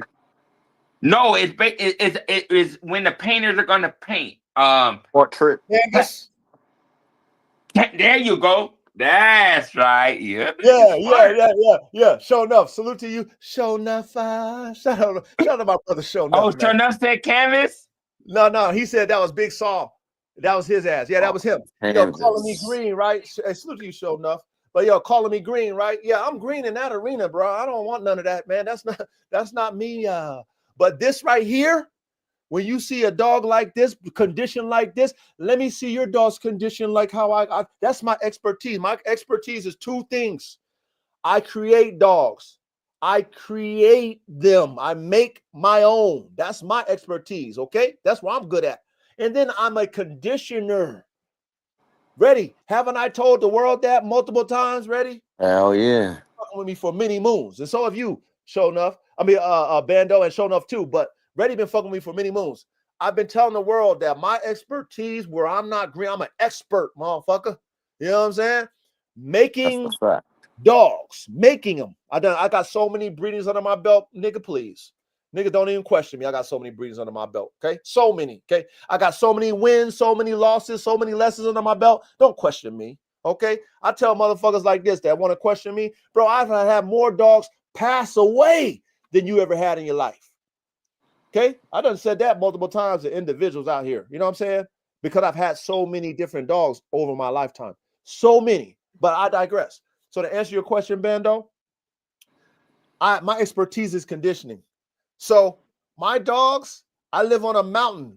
Remember how I used to tell y'all niggas back in the day, life on the hill, what a thrill? Remember I used to say that? That's why you live on the side of a mountain. Okay. Hey, remember I used to tell y'all life on the hill, what a thrill? Y'all, I mean, there ain't no cap. Okay. I'm already knowing. Already knowing. You've been fucking with me. So I got a whole training area where I got a weight pull track. I got a wall climb. I built a goddamn fucking bike thing for the fucking spring pole. You know what I'm saying? I got plenty of land. I got weight pull harnesses. I got tires and shit. I used to show y'all back in the day where I used to run my dogs up my mountain hill that I live on. I live on a goddamn mountain. ATVs, on the ATVs and shit. Okay, so you follow that. So battle salute. So look, that's how I got AK looking like that right there. And I also showed y'all in my stories where I had AK before he was conditioned, how thick he was. Yeah. Okay. I showed you guys that. And he's athletic. Even on the thicker side, that dog's still athletic. That dog is a big ass dog, and he jumping over a 6-foot kennel with ease. Facts. I seen that shit with my own eyes. So to get my dog like that, that's what I do. All my dogs that I show you. What do you feed? What do you feed, nigga? What do you feed? I feed kibble. I feed kibble. I don't feed raw. Just kibble. But you understand? Just kibble. Bro. But see, this is the difference though, right? I know how I have a cup, a scooper cup that's measured, and I measured my dog's food. Motherfuckers don't do that. I do that. I measure their food. So my nigga, is it true that it's not really what you feed your dog? It's really genes and genetics that make your dog look the way it does without the little attention you give, not little, but besides the exercising part, you would say that it's through genes and genetics your dog look like that. It's not really what the fuck you feed it, right? I'm not gonna say that because why? yes, genes and genetics play a part in it, right? However, if you don't feed your dog accordingly and work your dog will never look like this. Now, watch this. Yeah, that's true. That's true. Now, watch this now.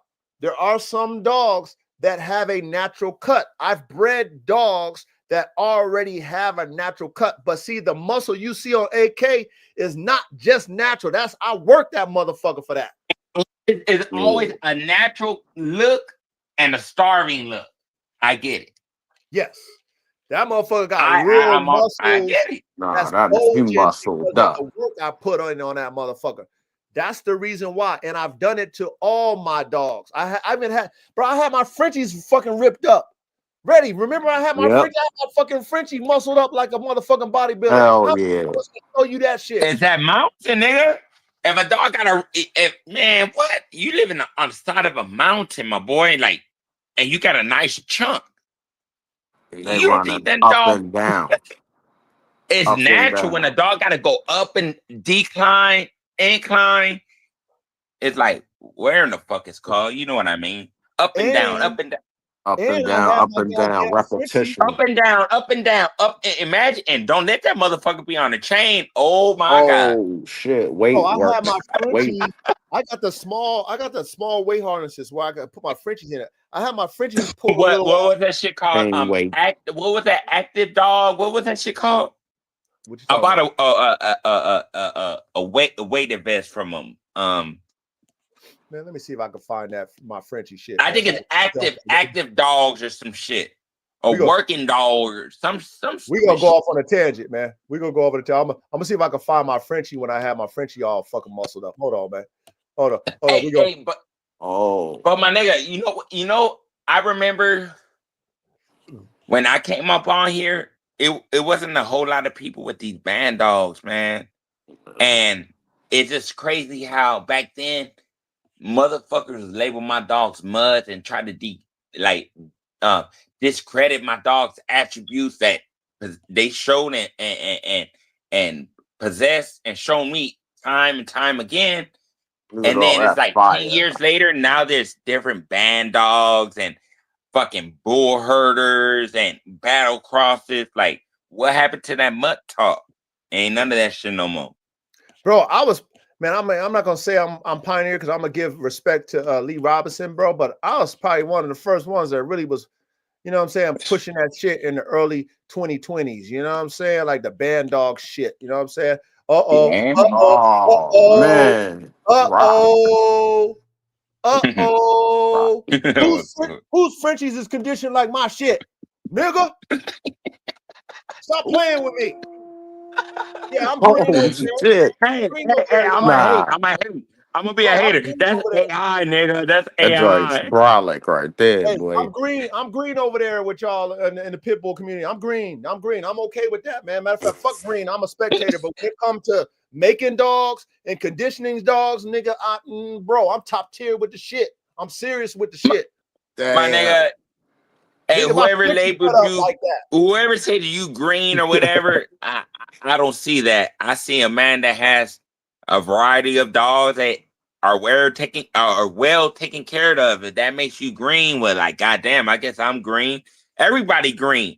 Yeah. Obviously, No, I'm green over there. Listen, no, I'm a spectator over there. But that's what I'm saying. I had to make sure I let individuals. Where's over there, my nigga? They don't know. Listen, Bando, they don't know who I am. I just came on the OG show. They don't know me. You feel me? Where's over there? Wait, hold on, Bando. Listen, dog God who, right? Your dog God who, right? Well, I'm talking about over there with the Pitbull community, with the OGs, Buck City, all them, right? They don't know me. I don't know y'all. You know what I'm saying? Big Saul, I don't know none of y'all. You feel me? But what I do, what I'm good at is what I'm good at. I can show you what I'm good at. I'm not going to talk about it. I'll show you. Making dogs, I can show you a whole bunch of dogs that I made. I can show you. But my nigga, I don't understand why they would even that's talk down on you or your program. Like, you conduct yourself in a proper way. Like, I have interacted with you in the past, so I don't understand why. That's the community, Bando. You've been a part of that shit. You don't see how they get down. That's how they get down. I understand it. That's not how I get down. But you want to know who I am? Okay. I'm showing you who I am. I make dogs, my own dogs. I promote my own shit, and I've been doing it for many, many moons, nigga, and I'm good at it too. And I condition dogs. I got a whole facility. I got my own facility. I do my own work. And my dog show it. I make Frenchies look like your motherfucking conditioned pit bulls. That's what I do. Okay. I can show all kind of dog. Man, come on, man. I can just go on and on with the shit, man. But I digress. Let's get back to the top. Let's get back to the topic, man. Nigga, like, I feel like you progressing in this shit. Like, I don't understand why anybody would hate on what you got going on, fool. Look. This is. I told y'all. Look. This is when AK was fat, nigga. That's when he was fat. Okay.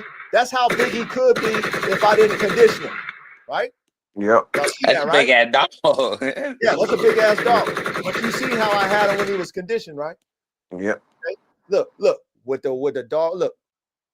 Go ahead, say it then. Who to go? Where's that at?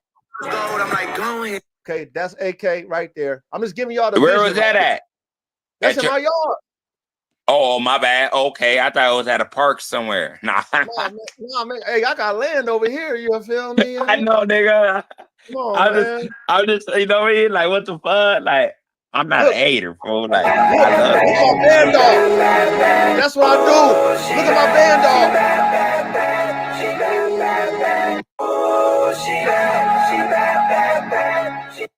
Come on, man. Don't, man. Come on, man. This is what I do. Yeah.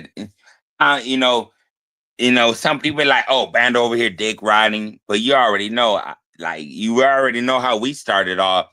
Like, man, hey, you take care of your dogs. You show your dogs in a great light. Like, why can I speak highly on you?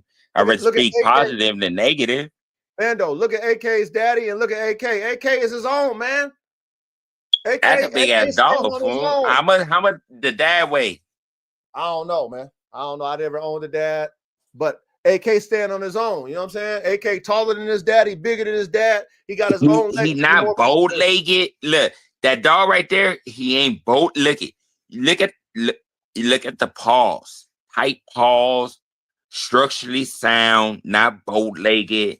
You know, he's not walking around like he looked like just poorly bred. He looked like he's bred properly. Like he's a good fucking dog. Then let me see that one. Yeah. AK's daddy. You know what I'm saying? Oh, that's his dad. AK's daddy. Even the dad look good. Like, that's why I broke. Yeah, I can see that dog. You know, in somebody's front yard. Yeah, acting stupid. I can see that. Look, I'm a fucking problem. Look, I'm relentless in my pursuit. That's of how you They get him hated on that. when it comes down to my work ethic. They was hating on that picture.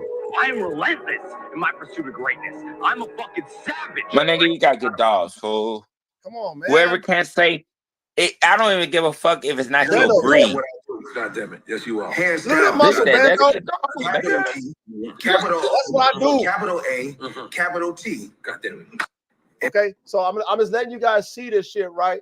So that y'all understand where I'm going with this Bullherder shit. Look how I had him lean. Look how lean I got that nigga. I know. It's okay, man. You doing your job. Look how lean I got on a nigga like me. Look at them hips. He got tennis balls on his hips. You supposed handballs. Yeah. So this is what I'm saying. Look what I and do that's my a big ass dog. For that dog to be that big and that cut up, yeah, it takes work. Capital G. He looked like an APBT to me. Okay, I even had my bullies cut up. You know what I'm saying? That one was right there was a bully for sure. That was a bully. I got my bullies cut up. This is what I'm saying. This is what I do. I condition dogs. That's my passion. I like working dogs. That's my gift. That's what I do. Let me see the Kangal shit. Let me see the Shepherd shit. You know, I like them Great Pyrenees. Yeah, we going there. Let me see the Kangal shit. We going there. Hold on. Well, we go. Look at my puppies. AK's the shit. Look at AK. Look at my fucking puppies. You feel me? No, I got cook-ups, man. Come on, stop playing. You got cook-ups. Man, I got cook-ups on there. Look at the all black AKs. I got the all black AKs. I got hookups, man.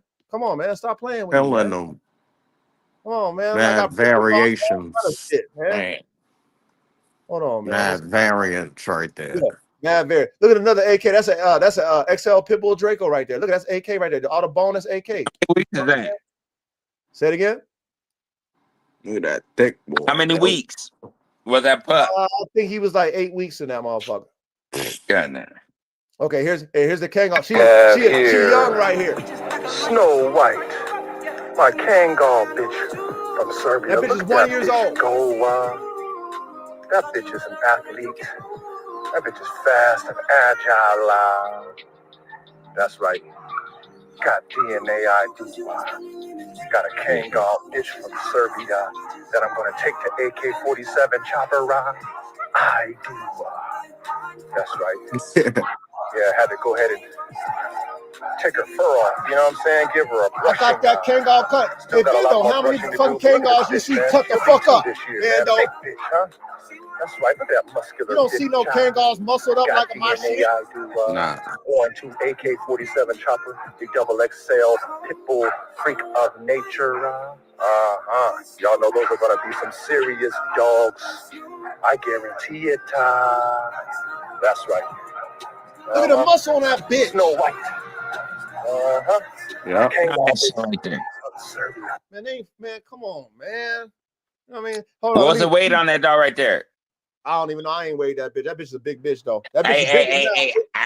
I haven't Wait till you see her like now, though. I She's haven't bigger seen now. no niggas with no Kangos out here. Black Fool. hole. That's She's my bigger That now. shit boy. crazy. She's That one bigger got now. Kangos. Hey, Bando, look at AK son Black Hawk. He got That's next. my Though. He that's got my next. boy. Yeah, yeah. So my nigga, hey, you good, fool? I Like you mean, go ahead and do your shit, nigga. Like thank you, Bando. I man, like appreciate it, man. what? Like nah, do your shit, nigga. Take care of them dogs. They looking stunning. Like I'm Thank you, wild man. by it. A lot Like of hard work. do your shit. Yeah, that's A work lot right of hard there. work. You Lot of hard can't hate on that, my nigga. I don't give a fuck if you a German Shepherd lover or what. I don't give a fuck what you like. When you see a dog like that, you be like, oh damn, that's a big ass dog, and he look powerful, and he's bred properly, functional, Watch this one, functionally. though, Bando. Yeah. Watch this one, though. Prima Donna. Watch this one, Bando. Look at who we have here.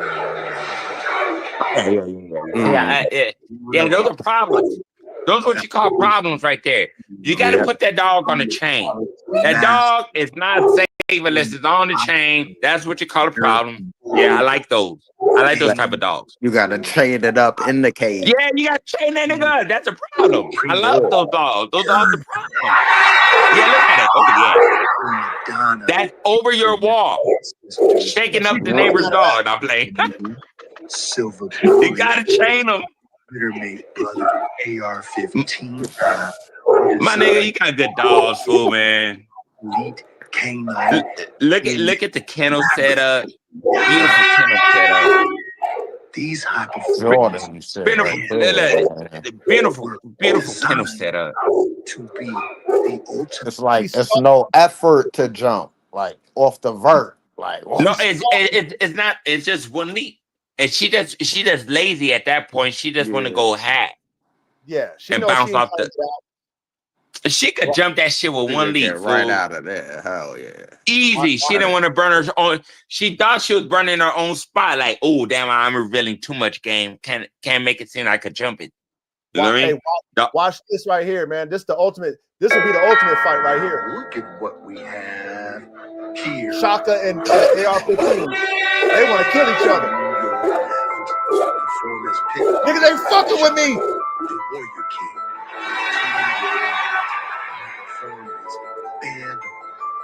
I got a question for you. I bring real killers. I got a question for you.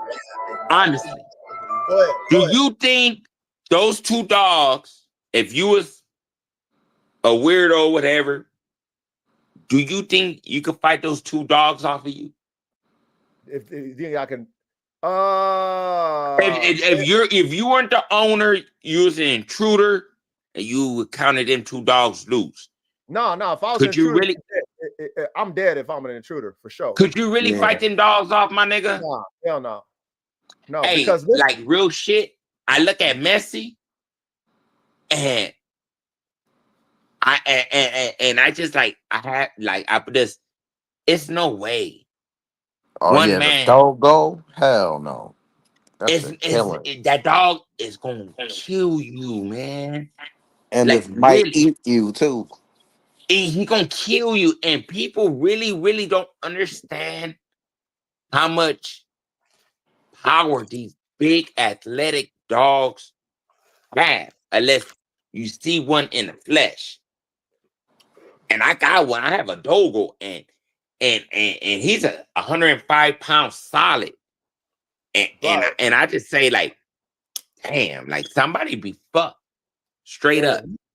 I'm not talking about no weapon. I'm just talking about you and a stick.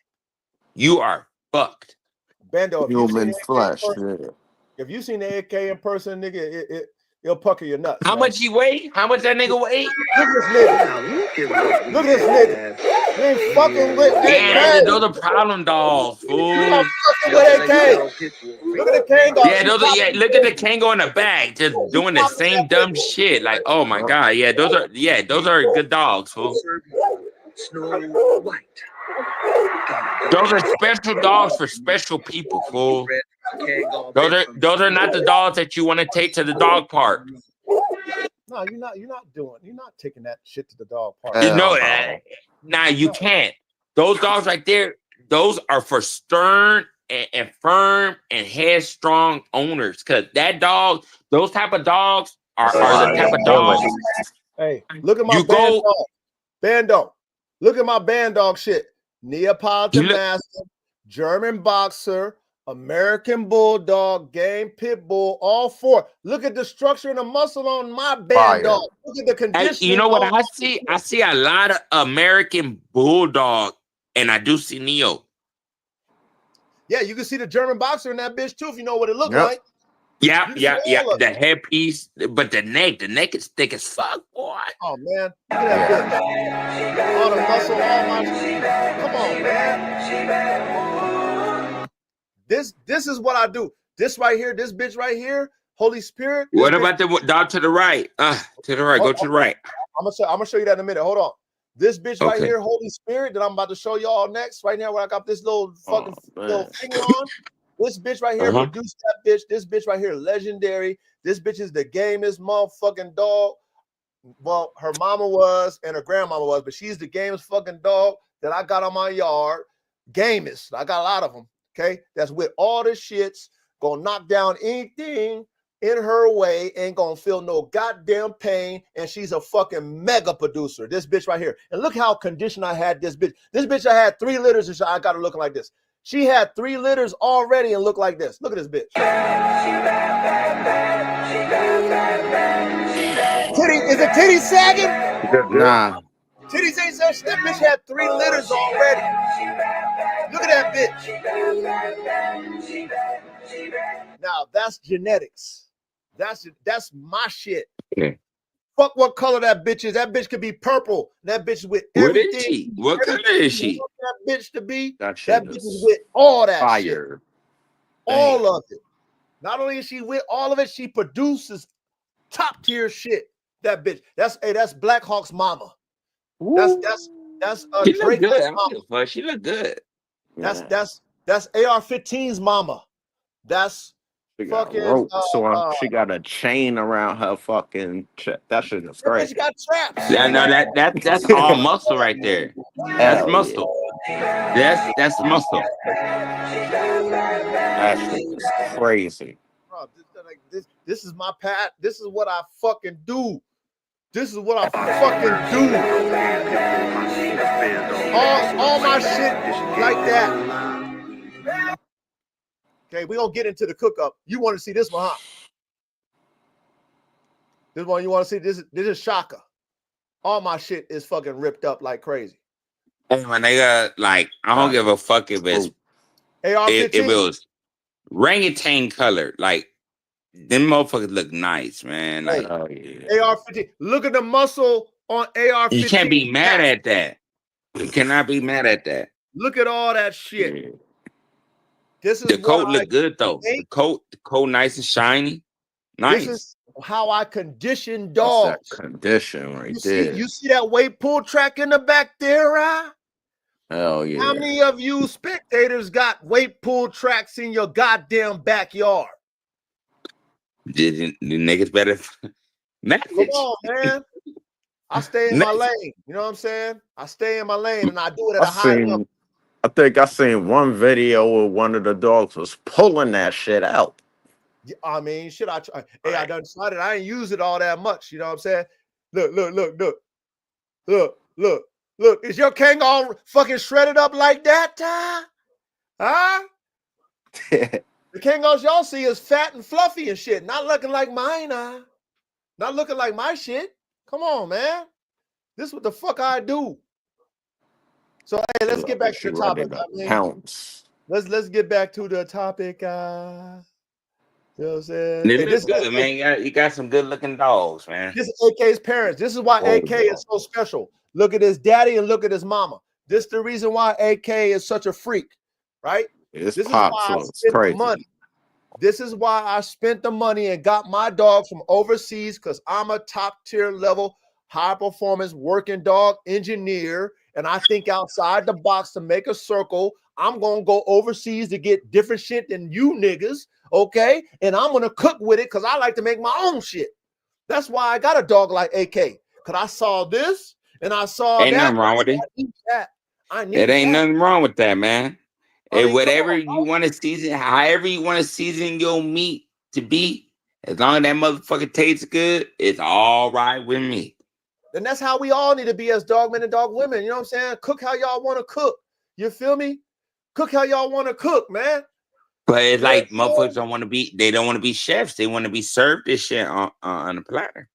Cook how They y'all want want to to be cook. served. Cook how y'all want to cook. All right, so let's go. Let's get to the cook up right now. Let's get to the cook. Let me go and let's put the picture on what we need to put the picture on, and we're gonna cook tonight about this bull herder because I want y'all to see my thought process when it comes to that particular cook up. I want y'all to see it, understand it, follow it. Okay, so we're gonna leave it here. Okay. That fucking fun. So you see the Kangal. You see the bill of the Kangal, you guys. Okay. Now, Bando, I know you know a little bit about the Kangal. What do you know about the Kangal as far as like their attributes, like what type of dogs they are? Well, they're made to kill. They're made to kill. Straight What up, type? they're known as the wolf killer or the wolf slayer. Okay. Wolf Slayer. That's it, and they're livestock guardians, and basically they're very independent dogs, and they interact with livestock and everything. But if a predator comes on your premises, they got the little what you call those little bells on a collar, and it's go time.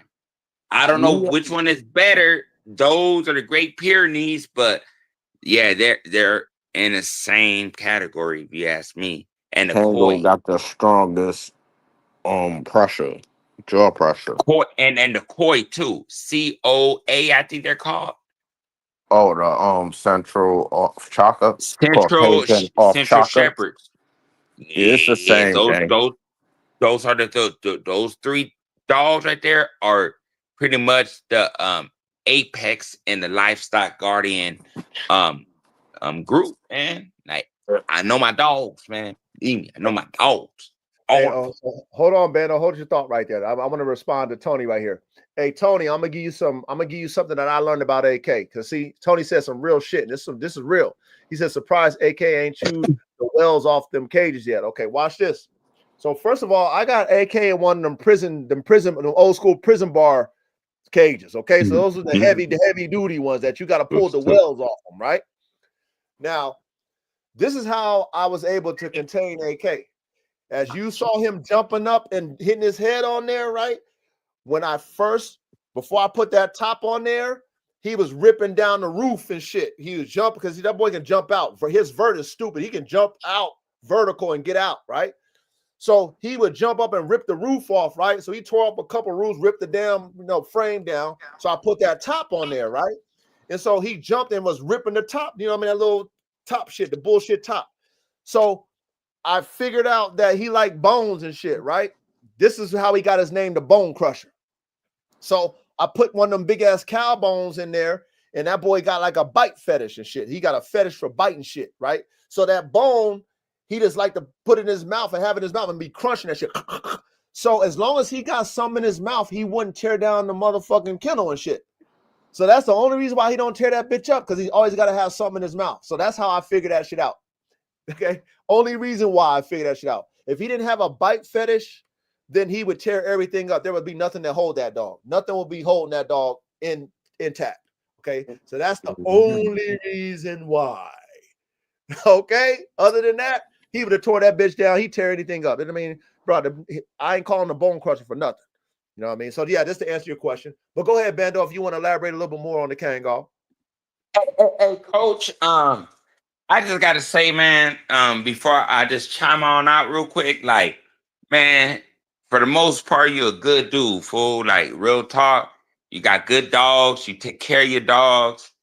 pretty much lead by example, man. So therefore, it's like anybody hating on you, speaking on you in a negative way, where it's like false. You can't label somebody something that they not, man. You know, and that's just I guess how the internet is. They just quick to label somebody something. It's like, nah, it's not like that. Right. And I fuck with you because of just your character, and you got good dogs, man, and you making your own sauce. I can't be mad at that. I feel like that's what I'm doing on my shit. So therefore, man, just continue striving for what you're doing, man. I wish all the haters, onlookers, participators, we're all prospering with whatever the fuck we want to gain and achieve in this life. But at the end of the day, you show your dogs, fool. So salute to you, man, and everybody else watching, looking, narrating, spectating, hating. What up? Respect, I'm out, all man. right? Thank you, man. Salute. Yeah, fool. You guys have a good one. Man, stay safe, fool. I'm out. Yes, sir. Salute. Late. Salute, Bando. Salute, Bando. Yeah, shout out to Bando, man. Thank you for coming up and sharing your time with the panel and sharing your time with the chat. We appreciate you, brother. CDC Catch-All, man. Shout out to your big jaw. He said the Kangal is described to deter wolves. Yep.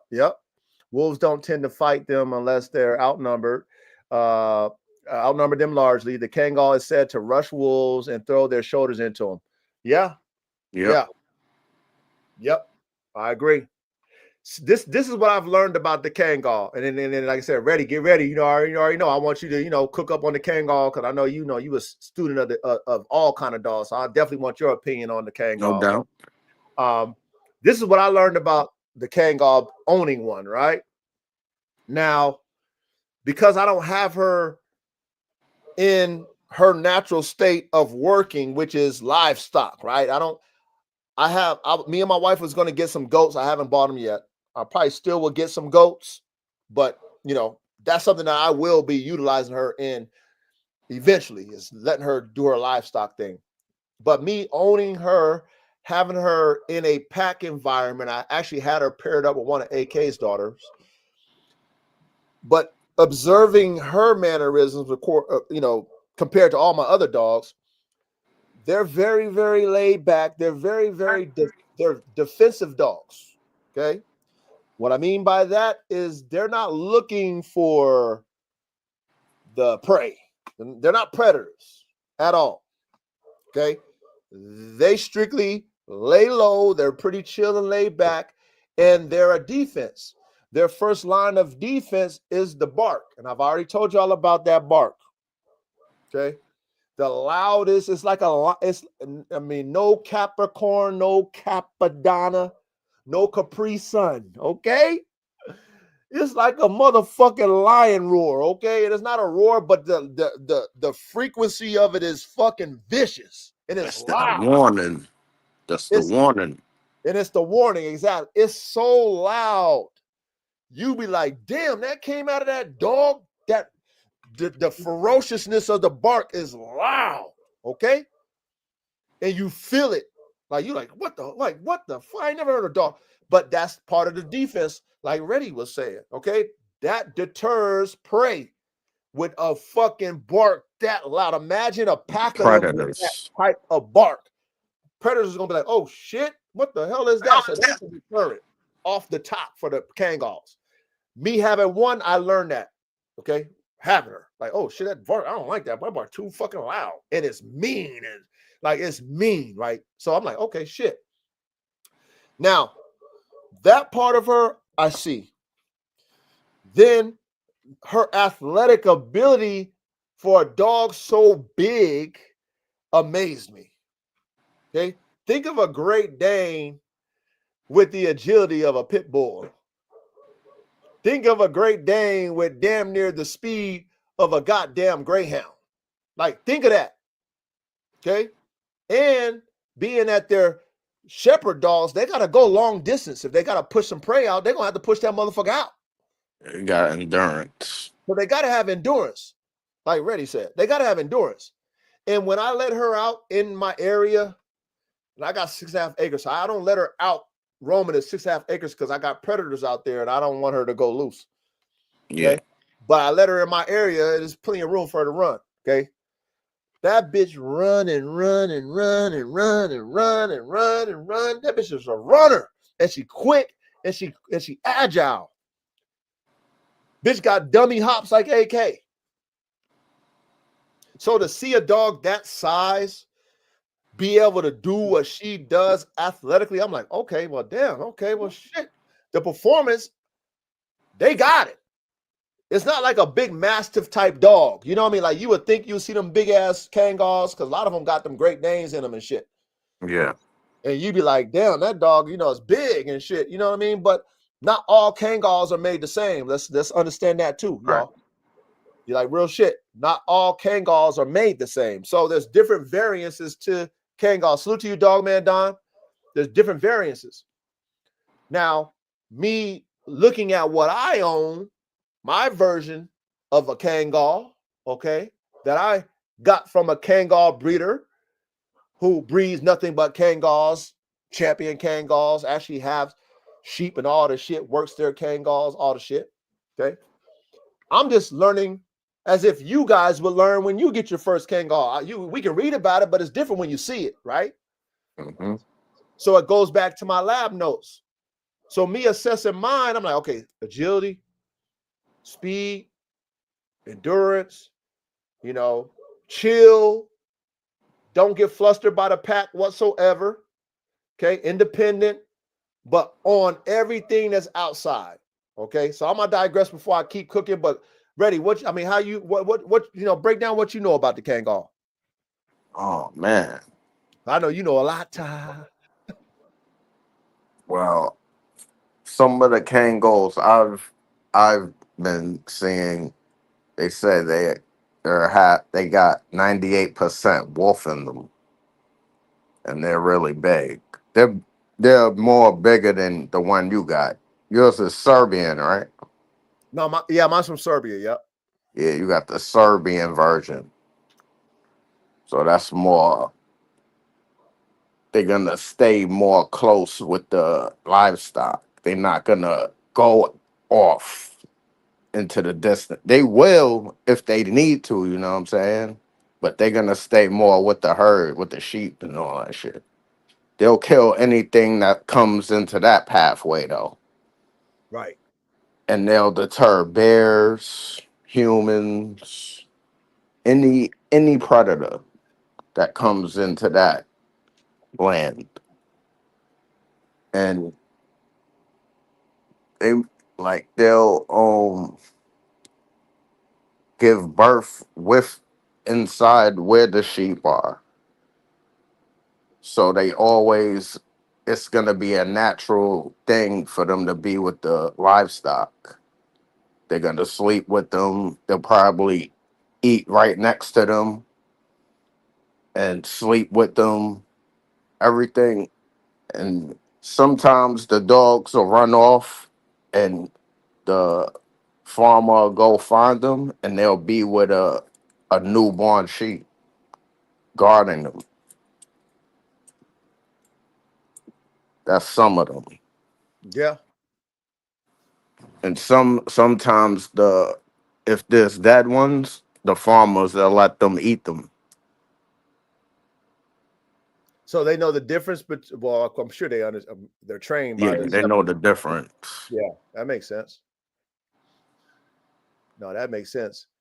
And then they got some where they're in packs and they got like the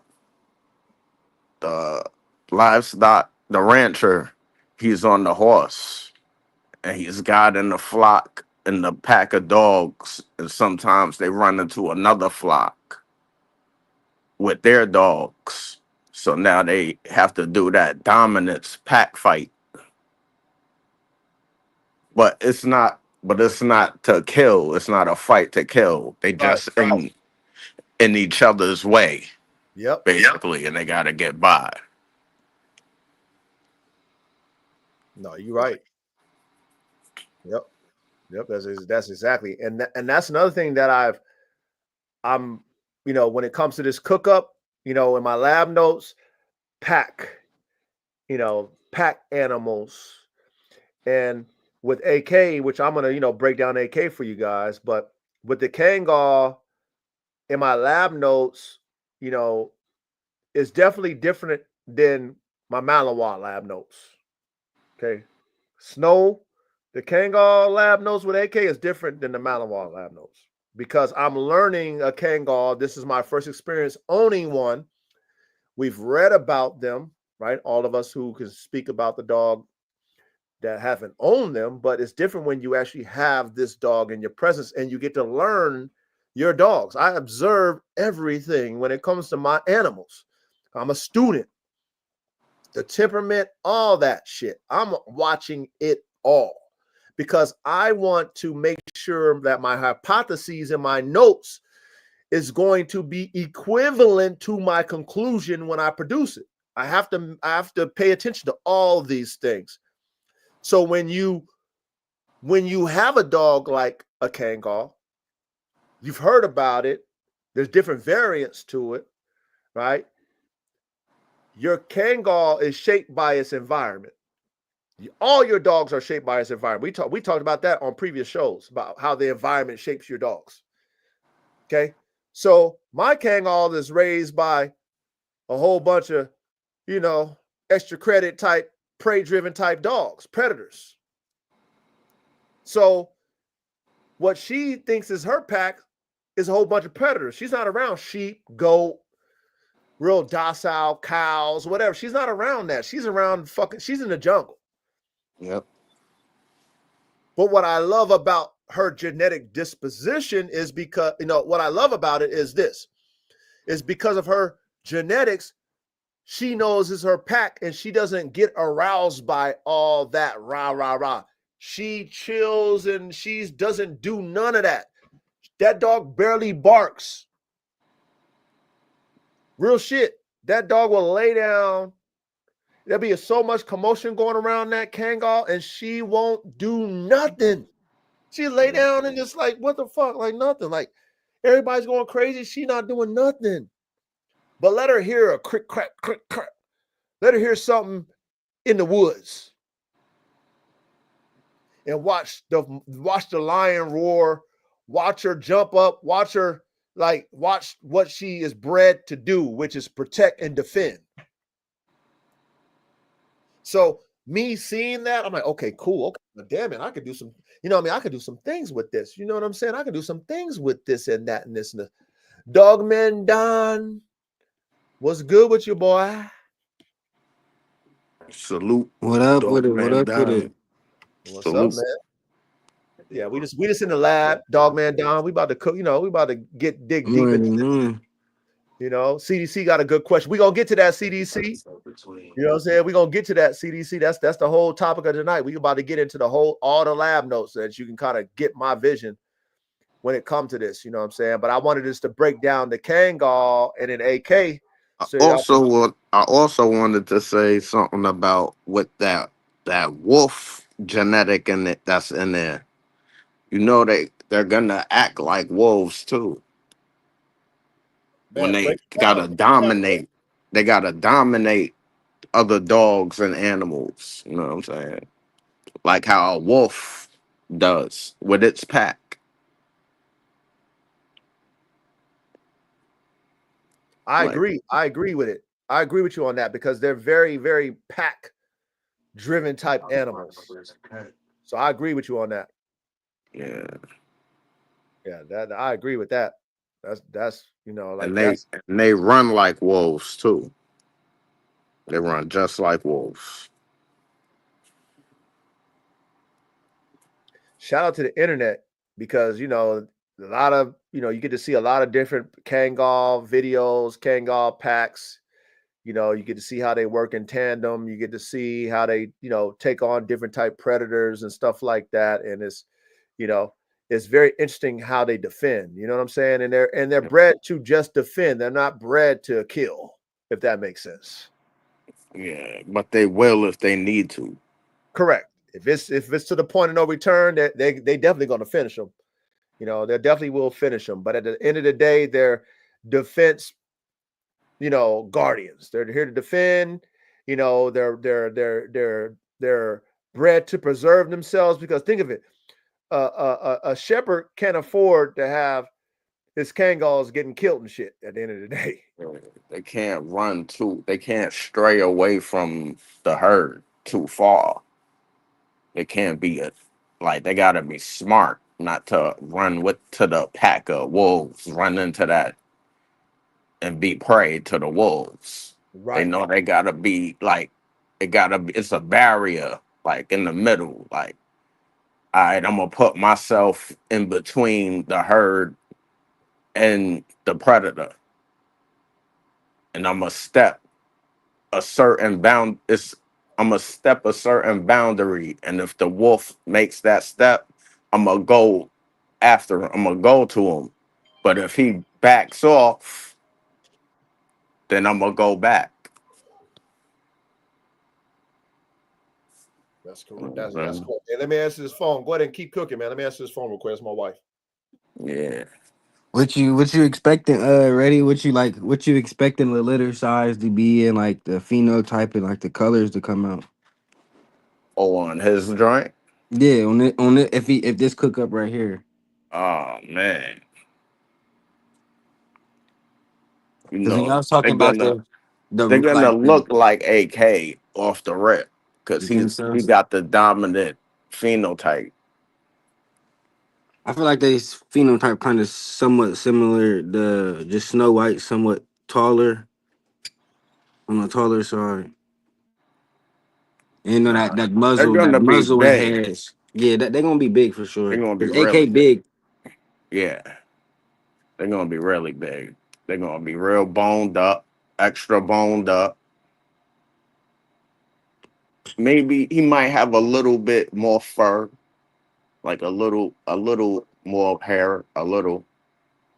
Cause the Some of Kango a them, double yeah, coat dog, right? yeah. Okay, so some pups might come out double cut. Some of them. I ain't gonna say all of them.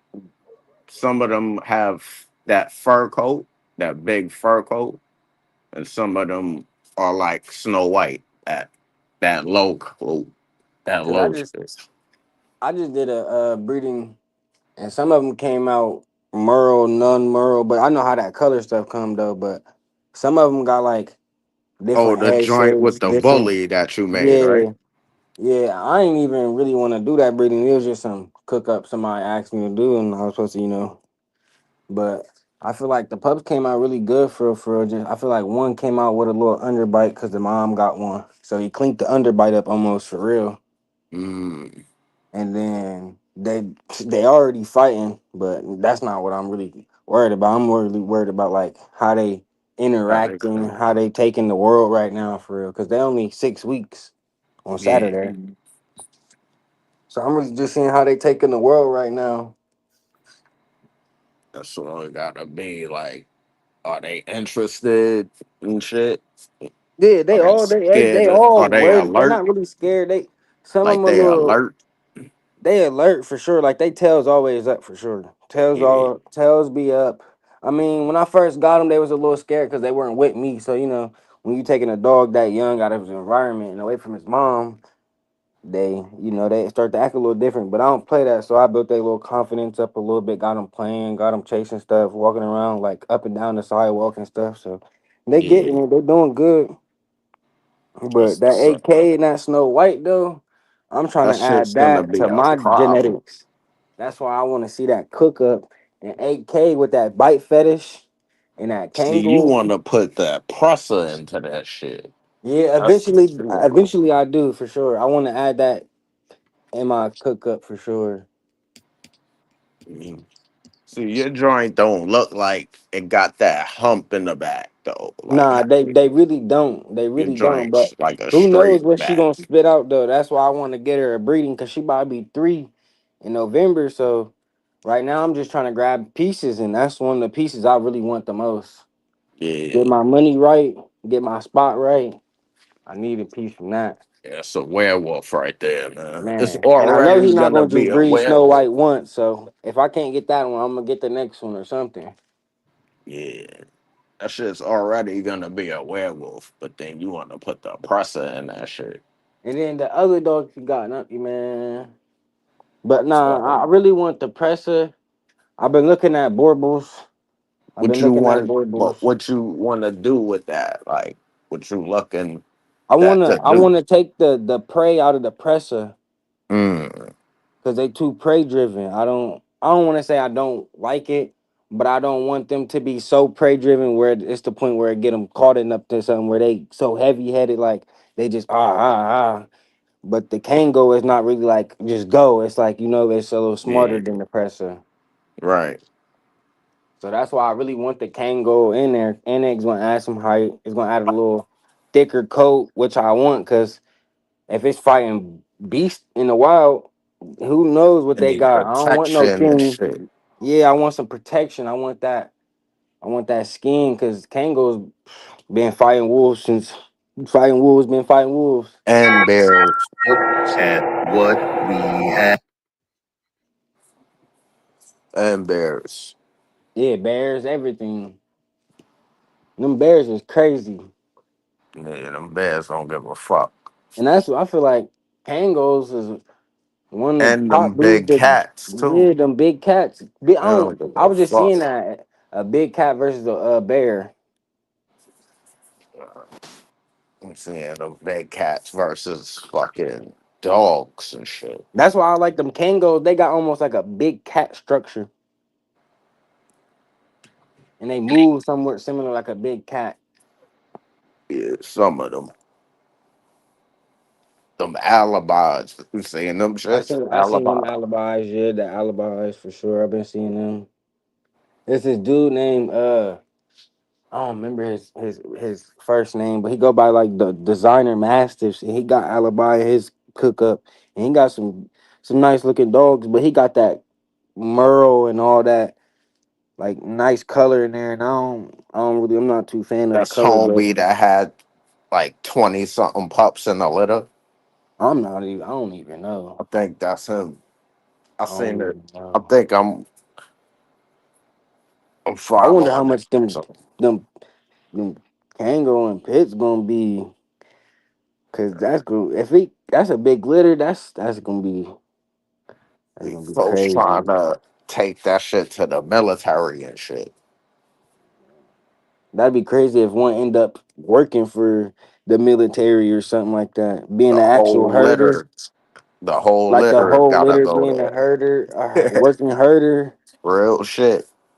I see it happening for sure. AKA and Snow White got the genetics to do it for sure.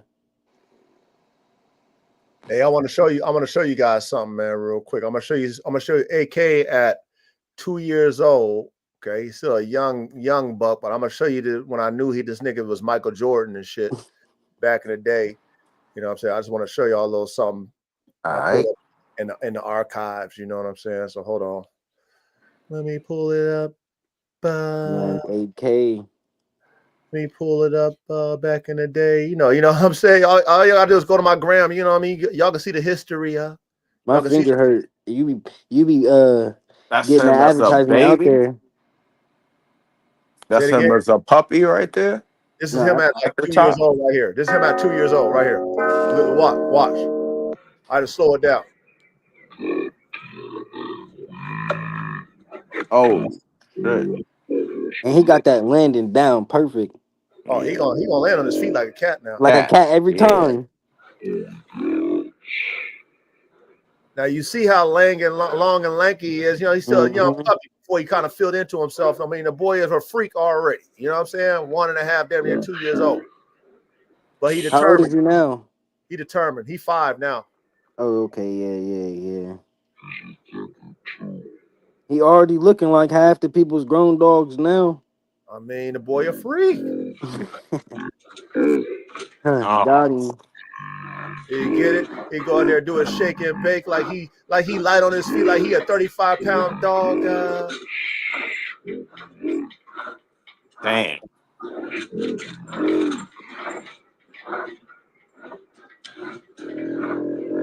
The bone crusher, man, with the Kangal bite and AK's bite is over with. Yeah, it's over. It's over with. So I need that. Bro, it's over with. Look at that Michael Jordan. Look at Michael Jordan, nigga. Come on, What's stop what you playing. thinking AK winning right now at 5? I know you probably ain't weighed him in a while. Yeah, Only he probably ain't. when you go to the vet and He's stuff. not as he still look good right now though, but he's not. Yeah, I'm sure he look good. You know what I'm saying? I don't know, man. He's probably over 112. He might be Okay, like that ain't bad. he might be a 120 piece. He might be 5 over. You know That's what I'm not saying? bad. He might be 5 over though. Real I talk. love me them 110s. I love them. He might be about 5 over. I want to show you how vicious Shaka was. I want to show you that shit. I want to show you how Shaka had no teeth. Okay. Hold on. Y'all remember this shit right here? Hold on. AK kids, they all there fighting each other. Please refrain from commenting Killers, man. this poster. You are not qualified to have an opinion on these matters. Look at what we have here. We have 3 brothers dealing with a conflict in a pack. Now, this is how Damn. understand each other when it comes to confrontation. They do what they have to do, and then they reconcile. Just like the kingdom up in the lab. Shout out to AK's kids. Hold on, man. Let me I Shit. want to show you. And that's what Africa. Now that was the band dogs, and that was one of them was with Africa's kids too. So that was the AK-74 band dogs, and there was one with Africa. I'm sure that one that was snipping at the neck at the end was Africa's. One of Africa's. Yep. Yeah. Yep.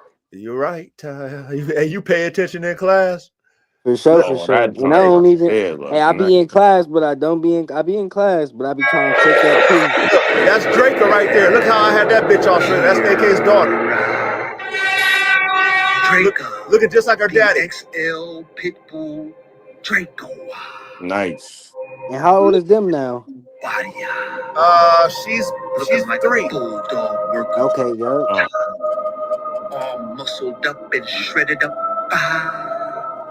And you know that this bitch right here is the XXL Pitbull, AK47 chopper, aka the Bone Crusher's daughter. And you know she has that fire and desire, just like her dang Holy Spirit. Do she bounce like AK? Oh yeah. That shit look like that shit just blew out her goddamn crazy, hip. budgie. That fucking bitch. Hold on, I gotta find you that one, man. With Somebody AR. need to send you some heavy duty kennels, coach. Bro, wait till I show you So what we can that boy advertise for him. AR-15 did to his kennel. I want to show that before we go and we can start, breaking everything down. I want to show you AR-15. No teeth in his mouth, and he destroyed all his teeth because he likes to bite everything. But this is the power that AR-15 had in his jaws. Okay, where he bent those kennel bars, which is freaking crazy. Where are you at? Come on, that shit mad fast too. Man, he bent that shit like it wasn't shit. Oh, I know how to find it. Hold on. I'm bullshitting. Bear with me, chat. Bear with me, you guys. I just want to show you, how that boy Shaka was, man. Shaka the real deal, man. Fuck what color he is. Shaka was the real deal. Hey, I remember I posted. Oh, here it is. Oh, they took the sound off, you fuckers. Instagram. So watch. This is him in AR-15. I had to move them because that was not gonna work. Why he trying to bite backwards? He Look what he did to them bar. Those are still bars, man. Yeah, I remember this shit. Look how he bent them. No teeth. He got no teeth. No teeth. Look in how this he bent video. those bars. So he gumming at bars. Yeah. No did he? That's how much power he had in his jaws. Oh. Yeah, that's a maniac right And what's the last litter from him? Not only did he do that, I did a double breeding with him and his sister and shit. Hey, that's the one that Bill had. Listen, that's the one that Bill got a puppy off of. He wanted a puppy off of that one bad, right? He got one, and that's the one that he had a kennel accident and killed 3 of his dogs and shit. The bitch that he got off of that. Yeah. He knew what he had, and he gonna do something. Well, I don't want to say he do, but a dog like that, man. You can't even leave AR-15 right there. That's how crazy he is. Yeah, they're not there no more. But you see my setup, you see And my Pathers, that ain't no fucking cheap shit, Ty. And you You see gotta what I'm move all saying? that. Come on, man. That's a lot of work I put in to have that type of kennel set up. You know what I'm saying? You see that doghouse he got, Ty? Ain't no cheap ass doghouse. Right. So you can't even replace them bars individually. You got to get an old new one, huh? You gotta weld them. You gotta weld it back. Hopefully Wow. you got a welder. You can weld them back on there. Shaka was the first one to show me that them things is indestructible. I mean, excuse me, those are destructible. Excuse me. I thought And they it was. was so crazy. He'll fight AR-15 with no teeth. Oh, you know what I mean? I already know how you Yeah. already mentioned how he won't quit. Yeah, he would probably, yeah, I don't know, man. He would probably do some damage to AR because he don't feel no pain. So it's a whole nother level with him. You know what I'm saying? But here, let's go back to what we're talking about. You know what I'm saying? Because I said we can go on a damn dog tour forever. Right. Shit. You know what I'm saying? Because this is what I do. You know what I mean? I do dogs. This is what AR-15 I is do. still a dog though. Yeah, AR-15 is going to one of my brothers, man. He picking them up. He bought AR-15. He going Oh with my man. man. Mhm. He going with my man's. So okay, so we talked about That's the crazy. Kangal. Y'all understand the Kangal. If you guys that's in the chat have not studied the Kangal, go do your research on the Kangal so you can understand what they bring to the table when I do decide, which I've already decided, when I actually do the cook up between AK and Snow White the Kangal. Okay, so my Kangal is in my realm. I'm learning her. I don't have her fat and fluffy. Okay. Summertime, I brush all that fucking top coat off my bitch. I give her a full groomer and brush all that shit off my bitch. Okay. So that she just got her this regular coat. She ain't got that extra coat on her. I brush all that bitch off. And because of where I live, how I feed her, you can see all the muscles in my motherfucking Kangal. Okay. Because that's how I want my dogs to be. All right. So she represents me. She represents my yard. She represents who I am as a dog man. And she represents my program. Okay. I'm very confident in her genetics from where she comes from that she's going to give me what I'm expecting from her and her offspring with AK. Now, but let's talk about AK. Okay. Now you see AK, 26 inches tall. He is not an American Pitbull Terrier, okay? I'm not claiming that. Never, ever fucking will. He is not that. Not at all. He is bigger, stronger, and faster than that. Facts. Facts. Facts. There's nothing none of y'all can ever tell me. I've had so many dogs. I've produced so many dogs.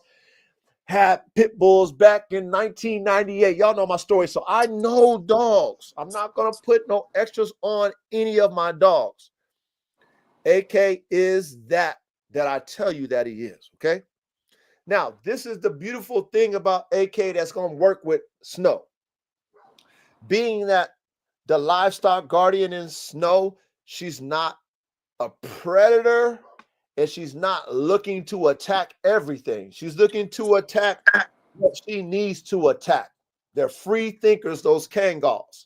Okay. They're guardian type. AK's personality is the same. Okay. He's not looking to attack shit. Okay. Even though he will. Okay. He has his priorities just like the Kangal has its priorities. Its priority is to protect the flock, protect the livestock, whatever it might be, protect the shepherd, protect her family, whatever that Kangal, that's their priority. They're defensive. AK is defensive minded as well. Now,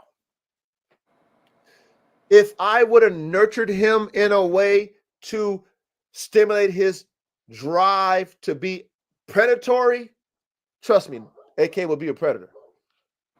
But because by default, I learned what he likes the most, and I nurtured that instead of his predatory ways, I was able to tame the predator in AK. Does that make sense? Yeah. Okay. Hopefully you guys are following me, chat. I was able to tame the predator in AK47 chopper. All right.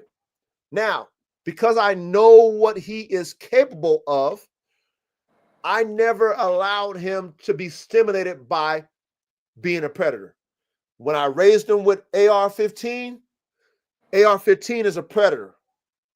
I did not allow that stimulation to stimulate and like kind of trigger his mind because I already had something that he liked. He liked to bite shit, whether it be that spring pole bite shit I had up there, whether it be a flirt pole, whether it be a bone. As long as I had that and he had it in his mouth, he didn't care about nothing else. So that for me, I was like, okay, I got something that can control him. Okay. So when he thought about raising his hair up against AR-15, I separated him. When I saw the hair come up on AK, because he was tired of AR-15 trying to hump him, right? Dominate him. Okay. When he had that bone in his mouth, he didn't want to put the bone down. That's why he didn't try to fight AR-15. You see what I'm saying? You see how I figured that shit out? Yep. As long as he had something in his mouth, he was fixated with that over the agitation. Okay.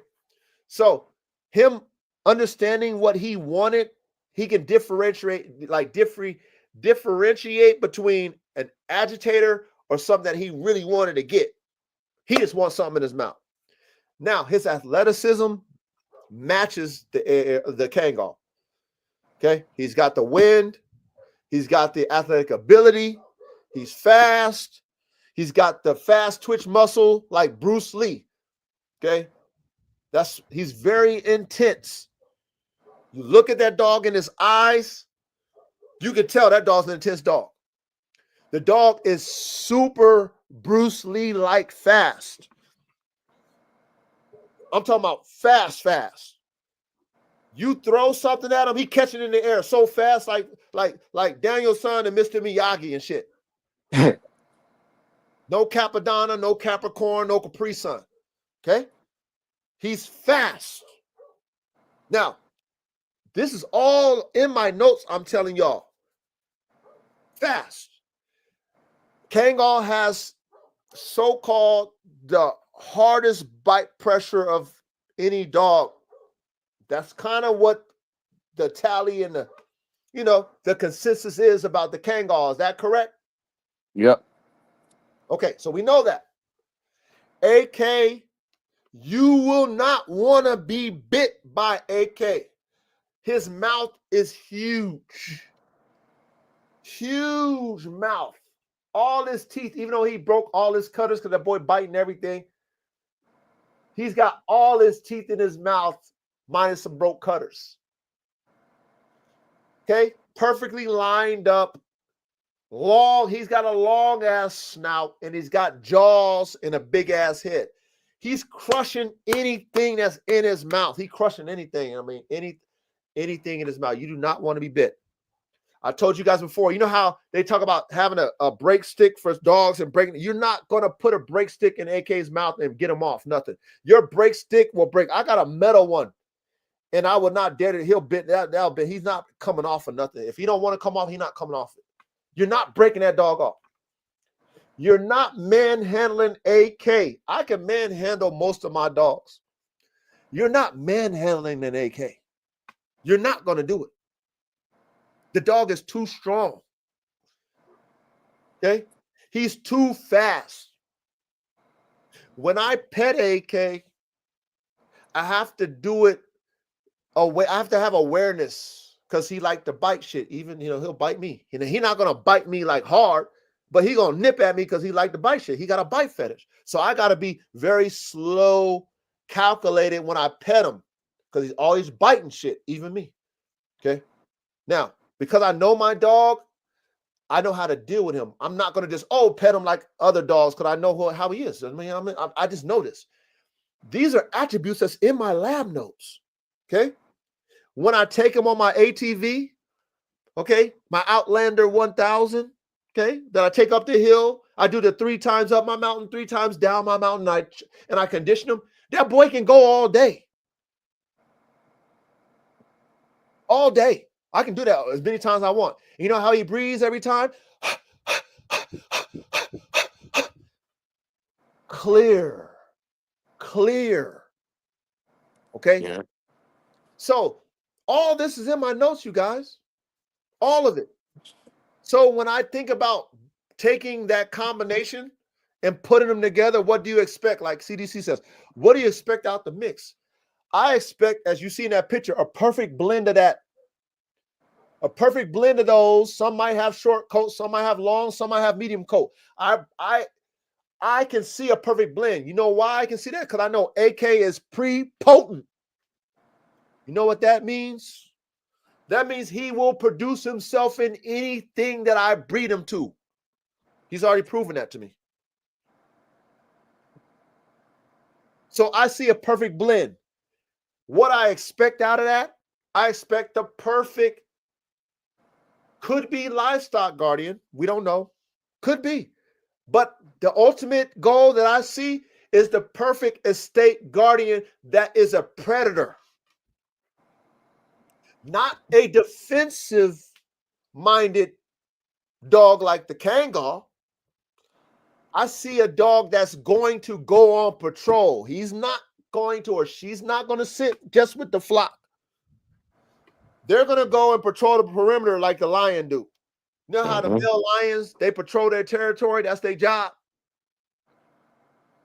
That's what I see the mix between AK and a Kangal to be a perimeter estate guardian that is not only defensive minded. Shout out to the Kangal. They're very independent and defensive minded, but offensive minded too. That means they're going to go hunting for the prey. Yep. Not just waiting for the prey to come, defend, run it off, and that's it. No, they're going to go out, hunt, kill, bring it back.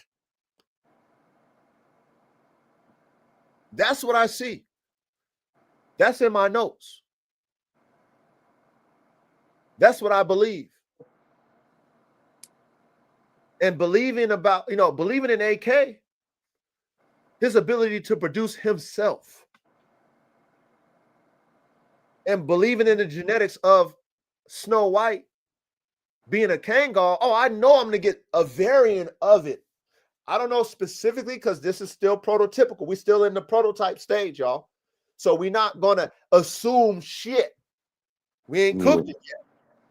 But based off of my lab notes, checking off all the athletic ability of AK, the drive of AK, the mind state of AK to understand, if you're not a threat to me, I can ignore you. I don't have to be a one-trick pony and buy into your harassment AR-15 and try to kill you. I got this bone in my mouth and your agitation is making me crunch this bone even more. But because I like biting shit, I'd rather have this bone. Salute to you, Council.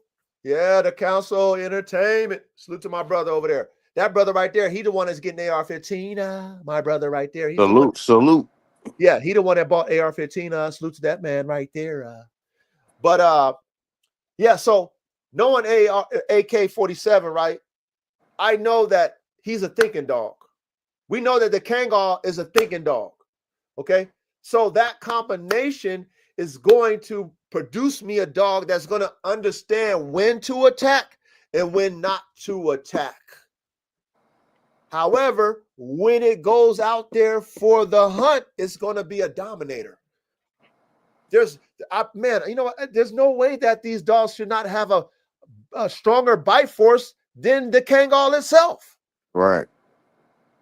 There's no way that these dogs, being that they're hybrid vigor is written all over this DNA. You know what I mean? The explosion of genetics is written all over this formula. There's no way that these dogs shouldn't be bigger and stronger and faster than AK or Snow White the Kangal. Yeah. By the law of hybrid vigor. There's no way that this litter should not resemble more AK than Snow White. AK should dominate this litter. Yep. That's what I was saying. And ready. That's the reason why a lot of people are excited about this fucking litter, is because AK to the Kangal. It's not just a Pitbull to the Kangal. It's AK Hey, to a yeah. fucking Kangal. Imagine an AK Kangal. That's crazy. Really crazy. That Now, bone. ready. I've already showed the world that I can condition my Kangal and have muscles on my Kangal. Okay? Them boys in Turkey don't got their Kangals muscled out. I already Nah. showed the world that I can have my Kangal with all her fur with muscles. Now imagine AK's muscle with the Kangal muscle. Exactly. You know what I mean? That shit gonna be cut up crazy. That's gonna be a freak. Super freak. Imagine the speed and intensity and the fucking drive. Imagine that. The power, the strength. Come on, man. That's on a whole nother level. And Yeah, like I said, ready, like, yeah. go ahead, ready, go ahead, ready, go ahead. Nah, I was saying, yeah, that shit has to go to the military, man. It can't be in natural hands. No one can handle that dog. Now watch this. If you are, a dog man or dog woman that has a level of control, and you shape the dog as a puppy, it can be a good estate guardian, or it might be a good livestock guardian. However, the dog is going to be an offensive livestock guardian. It's not going to be a defensive. That dog is going to be out there hunting. So, you might have to put a tracker on that bitch. I don't think it will stay just with the pack of sheep and shit. I don't think that they will just want to stay there. They're going to probably want to go hunt. Yeah, if he smell that wolf, he going. If that wolf kind of close, he going. He might be running to go hunt. Yeah, but he's coming back. Yeah, he's definitely coming back. Hey, shout out to Vladimir Evan. He said better be getting a game bred for the bat. Was it base? For the base? Okay, for the base. Okay, yeah, you can have that. You definitely can have that. You know what I mean? You definitely can have that. But see, what makes this special, Vladimir, is AK47 Chopper, aka the Bone Crusher, the freak of nature. That's what makes this special, Vladimir. You know what I mean? Yeah, you can do that with the game bred, and I'm sure that people are doing it, and they probably are great dogs. I'm not, but what makes this on a whole nother level is the dog you seeing right now, AK47 Chopper. He not like any dog you ever seen in your life. He's not. He's one of one ever on the planet. Okay, and a dog. Listen, a dog that is. This is why I gotta stress it to y'all, because y'all ain't never seen him in real life. You ain't never fucking witnessed it. I've done touched a lot of different type fucking kill type predator dogs in my life. I've already told y'all this is the only dog that I'm intimidated by, not scared of, intimidated because of his ability to do what he can do. Not what he want to do, because he respect me, but what he can do. That dog is a destroyer, Vladimir. That this dog is stupid athletic. The shit that AK can do with his size will blow your fucking mind. Hear him with a fucking bone in his mouth, crunching that shit up, crunching shit up. You hear it? Your man bones and animal bones don't have no. There's no what? What? It's not Mayday. What? Yeah, no, he definitely not Mayday. I don't know Mayday, but he definitely not Mayday. That's for damn sure. Salute to champion Mayday. He not Mayday. He on a whole nother level, man.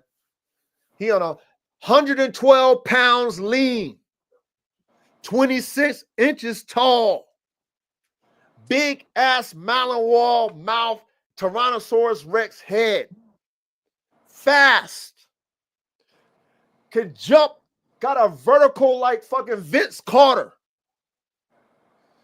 Okay, got wind like a bloodhound. Got fast twitch muscles and reflexes like Bruce Lee. He's a freak. And he's pre-potent.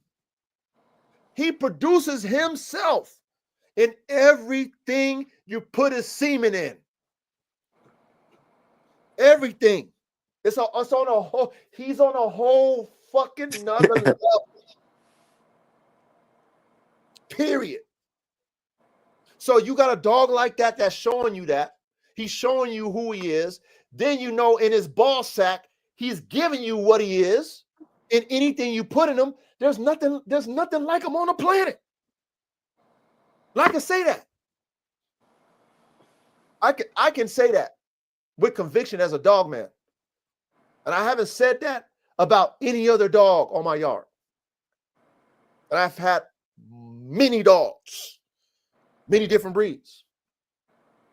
Seen their personalities, seen all that shit. Seen them produce. But I have yet, and I say yet because I want to produce better than AK. That's my goal. Yep. Okay? So that's why I say yet. I have yet to see another dog as freakish and that can produce his freak like AK. So that's really what makes him who he is, Vladimir. You know what I'm saying? That's what makes this cook up with a Kangal so special. Because if I can really take my lab notes and what I have written, all the genetic attributes, all the pluses and minuses, you know, what's behind them, all the shit I got written, what my hypothesis, will it match my conclusion in my production, all this shit. If I can make the hypothesis match the conclusion, it's over with. It's over when it comes to them type dogs. Like I done set a standard that a lot of motherfuckers should be reaching for, and I hope all my dog men and women, if I do set that standard, I hope you guys reach to beat me. I want y'all to beat me because I guarantee you once I reach that standard, my goal is to be better than that. So that's how I want us to be. I want you to be like, damn, coach did that shit. I want to do better than coach. I want y'all to say that. Oh, I got something better. Make it and then show us. Not only that, once I do this one, you already know what I'm doing. I'm making better than that. I'm making better than that, better than those, better than those. I don't want to be the same. I am not trying to be the same. I don't want the same shit. I don't want AK. I already have AK. That's great. I already have AK47 chopper. My job and my gift is to make better than him. Facts. So all of us as dog men and dog women, we should be shooting to make better than the dogs that we have in front of us. That's what this cook up is for me. I want to make better than Snow, and I want to make better than AK. I got the formula.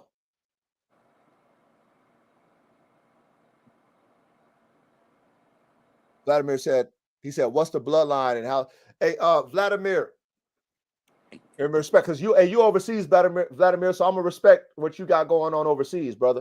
You know what I'm saying? I'm in America, man, so there's nothing that I'm proving to anybody. You know, this cook up is for me and my goal as a dogman engineer, high performance dogman engineer. It's for me to prove to myself. I'm not proving anything to anybody. Nothing for me to prove. You know what I mean? Only thing I want to do is create what I have envisioned in my lab notes. So, you know, we can't really, you know what I'm saying? Like, I can't really like at all like show you why AK is a bone crusher other than putting a bone in his mouth and you can witness it yourself, right? That's the only thing that I can do, and that's the only thing that I would ever do period. Because I don't got to prove anything when it comes to, you know, my dogs. And over there, overseas, now, if I was over there overseas with y'all, then, you know, we could talk about something. You know what I'm saying? But I'm not, you know what I mean? So being that, you know, I respect the laws of the land and, you know, I'm doing something totally different. You know, that's what I'm on, man. You know what I mean? So respect to what you guys do out there, Vladimir. Real shit. Respect to what y'all do out of here, but I can't do that, brother. Real shit. And you right. It takes a long time to create a bloodline, but Vladimir, one thing about me, ain't about no bloodline, man, for me. You know what I'm saying? Like, I make dogs, period. It's about the dog. And then the next dog I make, and then the next dog that I make, I'm not here to make one bloodline, and this is me. And then, oh, y'all, no, I got so many different type of dogs I want to make, Vladimir. And then if, let's say, for example, AK do his thing, he becomes a super producer, he makes his own line. Let's say Black Hawk is a superstar and he produces himself. Guess what? Black Hawk gonna have his own line. Facts. And any other dog that I produce, if they become super producers, they'll have their own line. So I'm not into, let's say, bloodlines and stuff like that, because I'm into the dog. I let the dogs dictate their own lines. So AK, he will have his own line, but his line will be a formula that says AK all through it. There will be no watered down AK lines because I'm going to control the AK line. I'm going to control it. Nobody outside of me will be able to tell me they got an AK-47 chopper bloodline dog unless they bought it off of me. Bought it off of me. Said, oh, that's directly from the coach. That's his formula. That's his line. That's the only way somebody will say that they got an AK-47 chopper dog. If you have an AK-47 chopper niece, cousin, whatever, that is not an AK-47. If you take that dog and you breed it your way, that is no longer an AK-47 chopper dog. Period. So I don't do bloodlines. I don't do that. I never have and never will. You know what I'm saying? I do dog. The dogs that are producers and that are superior, they deserve their own line. The dog deserves his line. That's how I do my program. The dog gets a line. And then I breed that line based off of that dog. Okay? That's how I do it. It's a formula. So respect to you, Vladimir, about that 20 years. I agree with you on that, but I don't breed like that. I don't hog hunt, no, but I've had people who bought my dogs who hog hunt. Yeah, I've had that. One of my foundation bitch, she come from Arkansas, and they were hog hunters. Their whole line was hog hunters out there. So it's in the blood. You know, I've had people who bought my dogs who used them for hog hunting, but I don't hog hunt. No. I don't have the time for that, man. I condition dogs, Vladimir, and I make dogs. That's what I do. That's what the coach do. That's what the dog I do. I make dogs, and I'm fucking superior at that. And I condition dogs, and I'm superior at that too. That's my expertise, but I don't hog hunt or anything like that, to answer your question. But hey, salute to you, Vladimir. Hopefully you come back, man. You know what I'm saying? Hopefully you come back, man. We just talk about the cook up.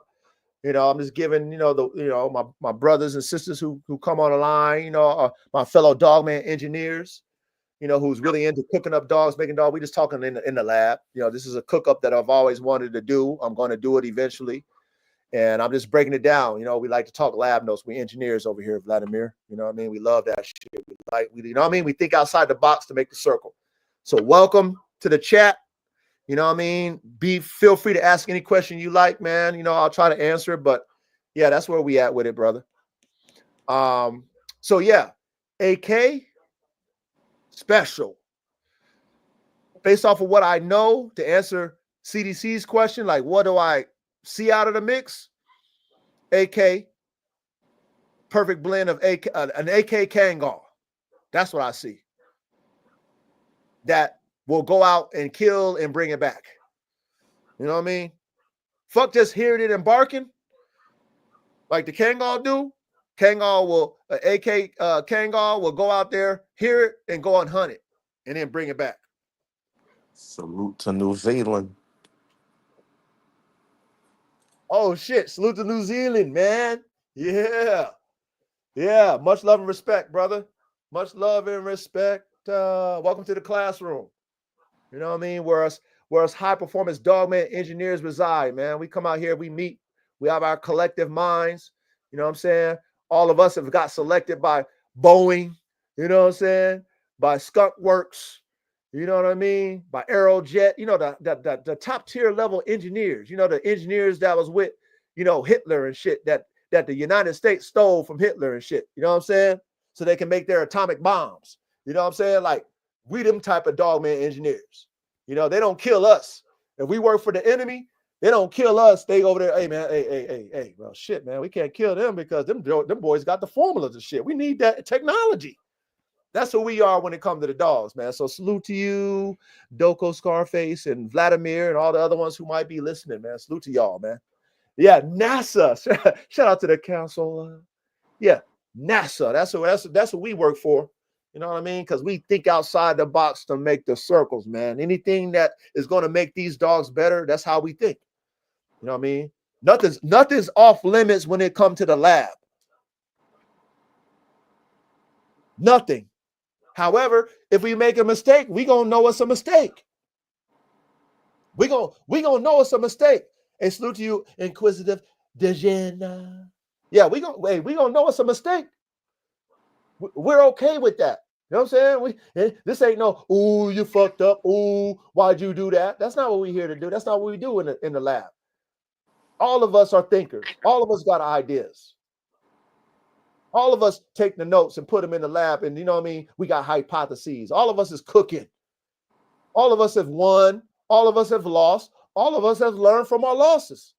So we okay with that. No pointing fingers. But we know we got to be better at what we do, so it's time for us to make it right. That's what we do know. So, panel, what you think about this cook-up? Do you think that, based off of what we talked about, do you think that it's possible to get what's in the lab notes between AK and the Kangal Snow White? Is it possible? Yes, it's a big possibility. Is it a freestyle? Do you think it's a freestyle? Nah, it's not a freestyle. It's not freestyling because you're using top genetics. The I'm over here freestyling. I ain't gonna lie. AK is gonna show himself regardless. And that shit's gonna be a fucking tank, man. That's gonna be special.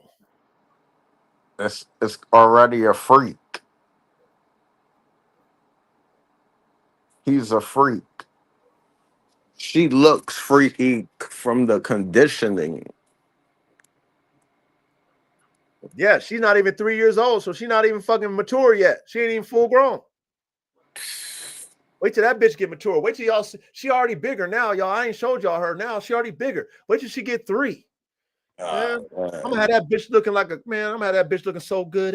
Watch. That's what I do. Yeah, it's just gonna be so athletic. Way more athletic than the both of them. Hey, I got the breeder, right? Who fucked me, Wolfland's Kangals. Y'all on IG, go follow him. Go get you a Kangal overseas. He do good business, okay? When he sees his shit and he see how I got that bitch all conditioned, he be all amazed because his dogs ain't conditioned like that. He's amazed. Like, damn it. Like, damn. I didn't know my dogs can be looking like that. Well, I mean, I get it. You know what I'm saying? I mean, I get it. She don't even look like a Kangal right there. Rob, that man, I got the man. Wait till you see her, man. That's what I said. I'm gonna be. I said I haven't been on social media. I've been busy. I've been making adjustments. But wait till I get back in my bag. Let me get back in my bag like I used to. While I'm back working my dogs. You're gonna be like, wow. You're gonna be wild when you see my Kangal from Snow. You're gonna be wild when you see my Malinois. All my shit. You're gonna be all y'all gonna be wild. Like, damn, coach, you really do that conditioning shit, man. Coach, you really do that. Yeah, I do. Yeah, it's a passion of mine. I love working dogs. I'm good at it. So yeah, I'm looking forward to showing you guys, as they mature, because I mean, they're young. They're youngsters. Young, yeah. Yeah, they still babies. You know what I mean? They're not fully mature yet. They ain't filled out. And when I got dogs that love to work, oh shit, I'm gonna do my best work with a dog that loves to work. Oh, you like it? You like that work? Okay, watch this. I got something for you. Yeah. Oh, this is how I gotta feed you? Okay, let me feed you right. Let me make sure I do the proper feed. Because that's another thing that a lot of dog men don't understand how to feed their dogs. Yeah. They don't know how to feed their dogs. I know how to feed their dogs. Oh, that's a gift. You got to know how to do that. The diet of your dogs, you got to know how to do it. I can do it with kibble. So many people ask me all the time, what do you feed your dogs, coach? I tell them kibble. Their mind is blown. Now, it's got to be the right kibble, right? Chicken and rice formula, right? Not no super high protein, just enough protein, 26, 28% protein is good enough, but chicken and rice, okay? But at the same time, you know what I mean? You have to be methodical and understand your dog's like metabolism. You got to understand, you know what I mean? Like you got to play with. That's why I use the scooper. I measure my shit. If they're too skinny, I don't like them too skinny. I'll go ahead and put more food in that bitch. Another scoop. Like you gotta pay attention to that shit. If I got dogs that super hyper, I might have to feed them more because they burning more fat. Yep. Not every dog is going to have the same scoops, if that makes sense. Yeah. But if you're not paying attention to that in your workout regimen, then you're not going to be able to get the physique that you tend to get or you hope to get by working the dogs. You know what I'm saying? You're not going to get that physique if you're not feeding them correctly. Yeah, I had a question. So when the dogs start going into mating rituals and all that shit, how is the feeding then? Because I'm seeing right now with my joint, he's still a baby, but my Frenchie kind of went into like a little heat, and he can't stop like messing with her. He into her more than the food right now. Yeah, that's normal. That's normal. That's normal. Where some of them don't eat and shit when your dog's in heat. That's normal shit. Yeah, I've had that happen. But he asking me for the food. You know what I'm saying? He's like, "Oh, I'm hungry." Is he eating? Yeah, he's eating, but he's into her more. Yeah, that's normal, man. Yeah. That's normal. I deal with that with my dogs too. But see, one thing about my dogs, because they've been around female and they know the smell they've been around it, they know they're not going to get it, then they don't stress over it because they know they're not going to get it unless I'm allowing. So my dogs understand, like I can have females next to my males and they're not going to go crazy because they already know they're not going to get it. They done been around them so many moons. Unless I give it you, pussy, you're not going to get it. So why are you obsessing to it? Because dogs are creatures of habit. Right.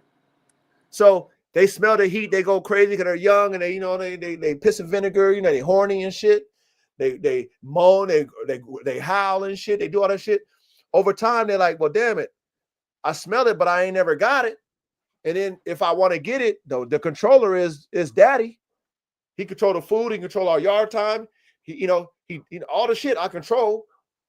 So eventually they understand, like, okay, I smell her, she's in heat. but I'm still gonna eat my food. I'm not gonna go crazy no more because I ain't gonna get the pussy. Yeah. So over time, your male will get used to it and understand that, you know what, I'm not gonna stress about it because he's never gonna have sex with your Frenchie. Never. Nah. She ain't gonna let that happen anyway. Yeah, she ain't, and then Right. you're not gonna let it happen either. So Nope. he will eventually understand that even though I smell that pussy, I'm never gonna get it. So he'll ignore it. But he's still young, so of course you're gonna deal with that right now. Yeah, you're gonna deal with that for sure. That's a given. Yeah, that's a given for sure though. But that food situation though, like You said he how still eats though, right? yeah, he eats, but he ain't gonna eat all of it. Yeah, that eventually he'll get over that shit. Yeah. Right now he's young. He, you know what I mean? He's, you know, it's a given. He's smelling that shit. He want to fuck. Yep.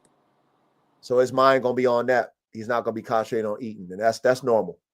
But over time, he'll understand through every heat cycle that he's never gonna get it, and he's gonna get hungry, and he's gonna eat. Cause my dogs don't skip meals now. They don't do no howling, none of that shit. I can have a female right next to his ass. Damn. Because you know, at the end of the day, you're not gonna get to that bitch. Right. Period. You can do all that, but you're gonna starve to death. Eventually, you're gonna get hungry, and then you're gonna eat. Yeah. Now, and I'm not on that leaving the food out for a long time. I'm throwing that shit out. Yeah. Well, you know, you might want to put them in. I don't know if you got them crate trained, or maybe you can put them in an area where, you know, shit, you just put the food in there and leave him in there if you want him to eat, because eventually he will eat. So, you know, if you really want him to eat, put him in a room or something like that with his food, just leave his ass in there. He gonna eat that one. He'll eventually eat it. Right. But if you're like, okay, well, shit, you want to fast or whatever, you don't want to eat, fine, I'll take your food. He'll get hungry, and then once you do put it in there, he will eat it when you drop it down because he'll be hungry. Exactly. So you can do it both ways. You know what I mean? However you want to do it. All I'm saying to you is that that's normal. Because my Frenchie ain't missing meals. She eating her shit. But she's a female. So the Yeah. females ain't really looking for it until it's time for them to, you know, look for it. But they're not gonna miss no meal for it. Right. It's the males because they're obsessed with that, right? They're obsessed with that smell. They're obsessed with, you know, possibly breeding. So, you know, their mind can be one tracked. Yeah. You know, and that's normal. But do I deal with that with my dogs now? Nah, at all. But did I deal with that before? Yes, sir. Mm. Yep, I sure did. But go ahead, dog man. Don, you got something to say? Oh, I don't think he's off now, huh? He got off. Yeah, he been off for a little minute. Okay. So, to summarize this, you guys, I wanted to show you AK. I wanted to show you guys Snow White, my Kangal, show you her attributes, show you AK's attributes, tell you about the attributes, show you my vision, show you why I'm excited about it. Definitely will be next level. Once I do produce them, I'm going to keep two, a male and a female, off of this for myself. It is a breeding that is very highly anticipated. Okay. Very highly anticipated. I'm sure in the 90 percentile that whatever I don't want, the rest of them will be sold, pre-sold. I'm very positive of that. Okay. I've sold litters out before, and I'm sure this one will not be any different. Okay. Especially this one. So I'm very excited about the possibilities of what will be produced. I'm looking forward to assessing every puppy and picking my two that I want to keep. And then as they develop and I learn them, I'm looking forward to the next phase.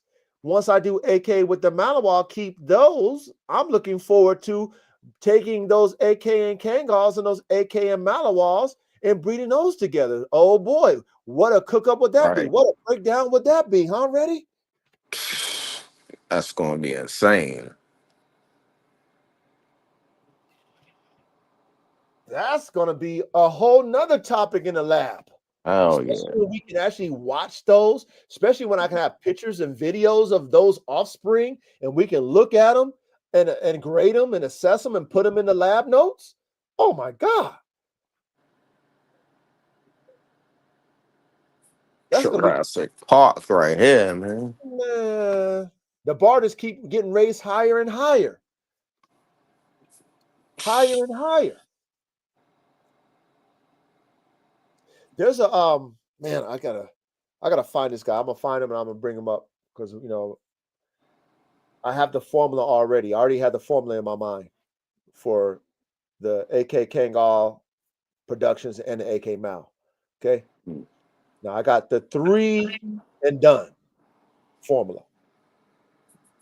AK with the 50-50 out cross, total F1. AK with, let's say, Coco, the Malinois, Mm-hmm. her productions, her kids, bred to each other, brother and sister inbreeding. Yeah. Then those productions, brother and sister inbreeding. That's it. Okay. Sperm kept off of the F1 male that I keep. Wherever Yeah. else, wherever my team, we keep the semen off the males, off the F1. Got that in the lab. Keep that in the lab now. It's DNA. Yeah. We got the F1 hybrid vigor DNA on tap. Keep that. Boom. The first brother and sister breeding, the males off that, we keep that too. That's our first type bred, inbred. Boom. But it, you know what I mean? It's so broad in genetics, it ain't gonna do nothing but just bring it closer, make it tighter, make it better. Okay. Right. Boom. And then we tighten up the last time on the third one, and we keep the semen off of that. That's done. That breeding. Those genetics are done. Kept them all. There's a Malinois that is owned by this trainer, right? He's very famous too. Mm-hmm. The dog is named. Maybe you might know the name, but I'm gonna send it to you. Ready? Once I find a trainer, and then I'm gonna share it with you guys in chat. Okay, but I think the dog is named Ruin. Okay, but I don't know if it's a Malinois. It's got to be a Mal mixed with something. It's got to be a Mal mixed with like a German Shepherd. But the dog is huge. It gives me the vibe of an AK Coco breed. Like the dog looked like what I envisioned AK and Coco, but without the fur. Now I'm gonna reach out to this guy because he's very famous, and the dogs he got all he's rich too. He's rich. He's a rich guy too. You can tell this is his hobby. He's having fun. He's rich. He do other shit. But the In dogs America? he's in America. It's a white guy. I'm gonna send it to you. You might know him. You might follow him. He's known. Okay. He got all kind of dogs. He got Rottweiler shit, but he loves training. It's his hobby. He's got this dog named Ruin. He looks like he's like a Malinois with a German Shepherd mix, maybe. I don't know. Maybe it's not a mix. Maybe it's just a big ass Malinois. But the dog is super intelligent, is impressive looking, big. Okay. The second Mal I'm gonna get is from wherever he got that Mal from. That's how cold I am in my lab. Okay. When I'm done making Cocos and AKs, Bullherders, I told you 1, 2, and 3. I'm getting one from whoever. I'm gonna reach out to him. Where you get that? You got it? Where do I get it? Whatever that breeder is charging for a female off of that, I want that DNA, and that's gonna be the second phase of the AK Malinois shit. And then when I do that 3 times, ready, I'm gonna take those and breed those to the AK Cocos. The formula, ready. The formula, come on, man. The lab notes is extensive. That's nice. That's crazy. The formula is real, you guys. Ready. That's why I fuck with the OGs over there, the twins over there going hard, because OG talk about formulas. It made sense what he was talking about with the formulas. Yeah. Game dogs. That's why I fuck with the OG. He talking formulas. They were spitting some real gems over there. Yeah, he do the shit. That's me in the lab. Before I even have the dogs, y'all, chat, I'm drawing them out. Like a coach drawing up plays before he goes and practices them, and he goes and goes in the game and has his players run them. That's me with dogs.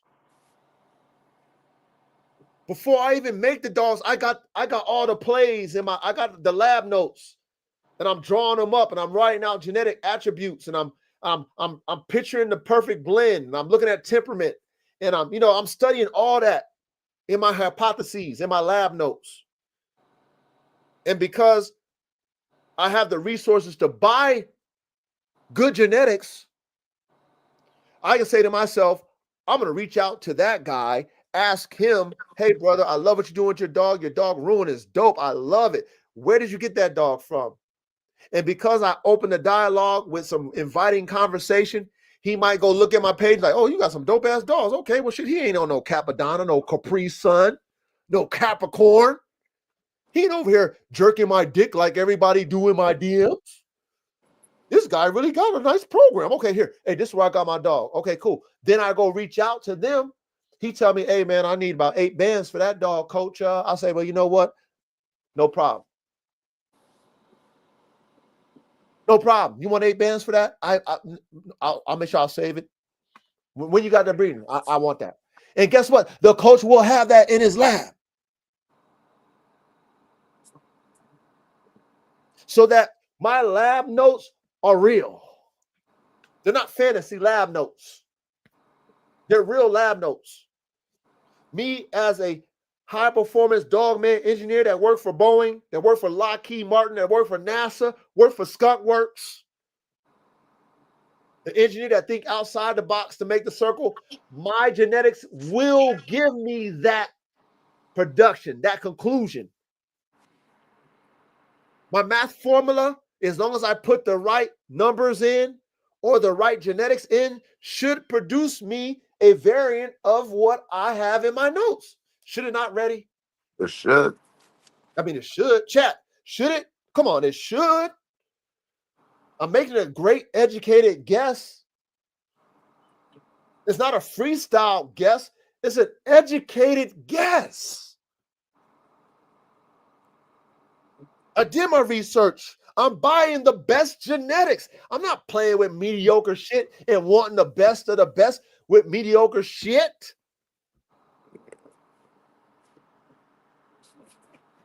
If I'm telling you I'm fucking with the best Malinois, you're going to see that I'm fucking with the best Malinois. If I'm fucking with a freak of nature named AK47 Chopper, you're going to see that is an AK47 Chopper freak of nature. You're going to see it. You're going to see it in the pedigree. The formula is going to say, yep, equals right. That's what it's going to say. Yep, right. There's not going to be no discrepancies in my formula. Us as top tier dogman engineers can read the formula and be like, yo, that shit is right. That's the formula. That's why coach got them dogs. That's why he got that dog. Look what he fucking with.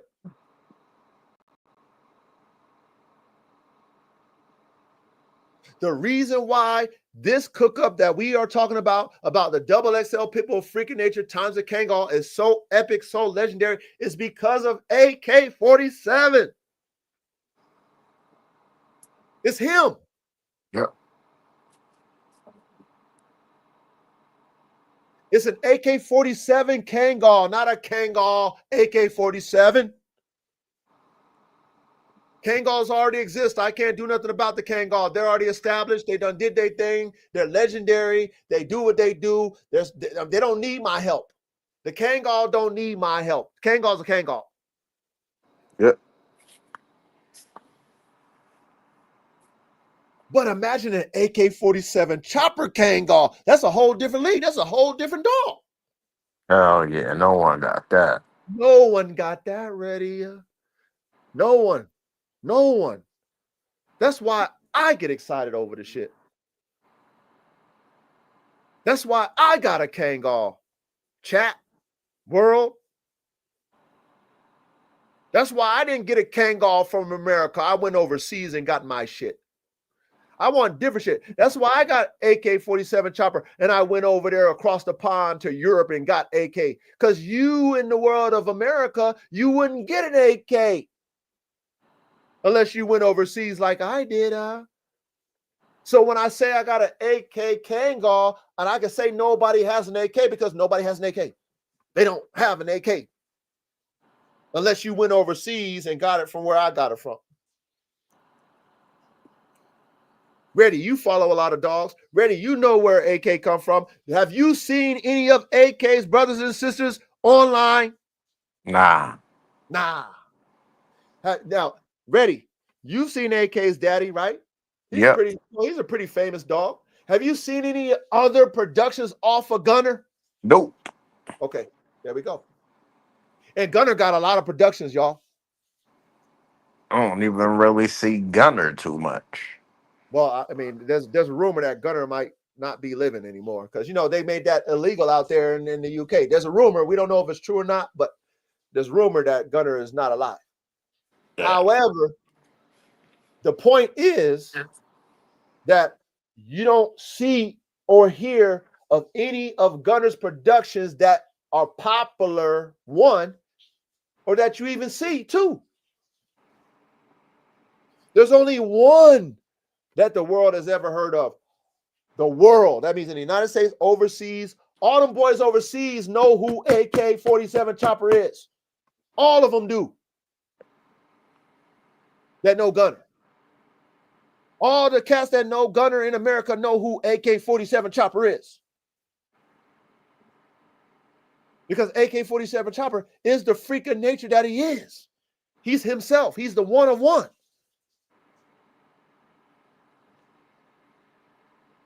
And for me, as a cooker, a lab specialist, a high-performance dogman engineer, Formula One level type engineer, Boeing level type engineer, aerospace level type engineer that I am, I'm cooking with something that is going to produce itself. You know how valuable that is to someone like me who know how to cook?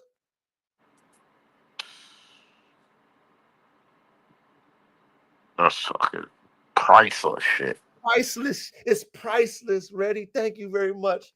Chat world is priceless. That's why you feel the passion in my voice when I speak on it. I done did a lot of cook-ups in my years in life as a dog man. I done did all kind of different cook-ups, man. All kind of breedings. It's rare you got a dog like AK that can produce himself. That's a freak. It's like having Secretariat that can produce Secretariats. No Capadonna, no Capricorn, no Capri Sun.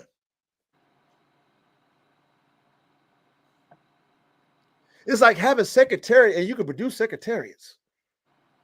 Not only that, you could possibly produce better than Secretariat. We have yet to see what his sons is going to do. We have yet to see that.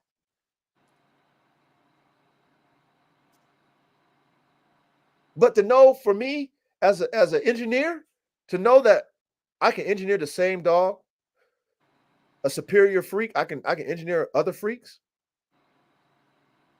Oh man, shit. That's what makes you motivated in the lab.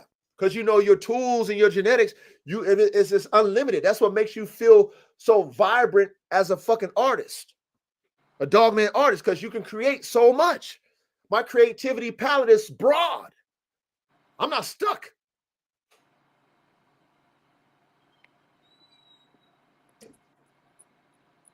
You're just gonna keep creating new and new and new. I can do so many things. Like when I had the vision to make the AK-74 band dog, I still can do that. If I want to get back in if I want to continue the band dog shit, I can, I make more band dogs off of AK. Yeah. CDC says, how stable do you expect them to be? CDC, very stable. You know why? Because AK is stable.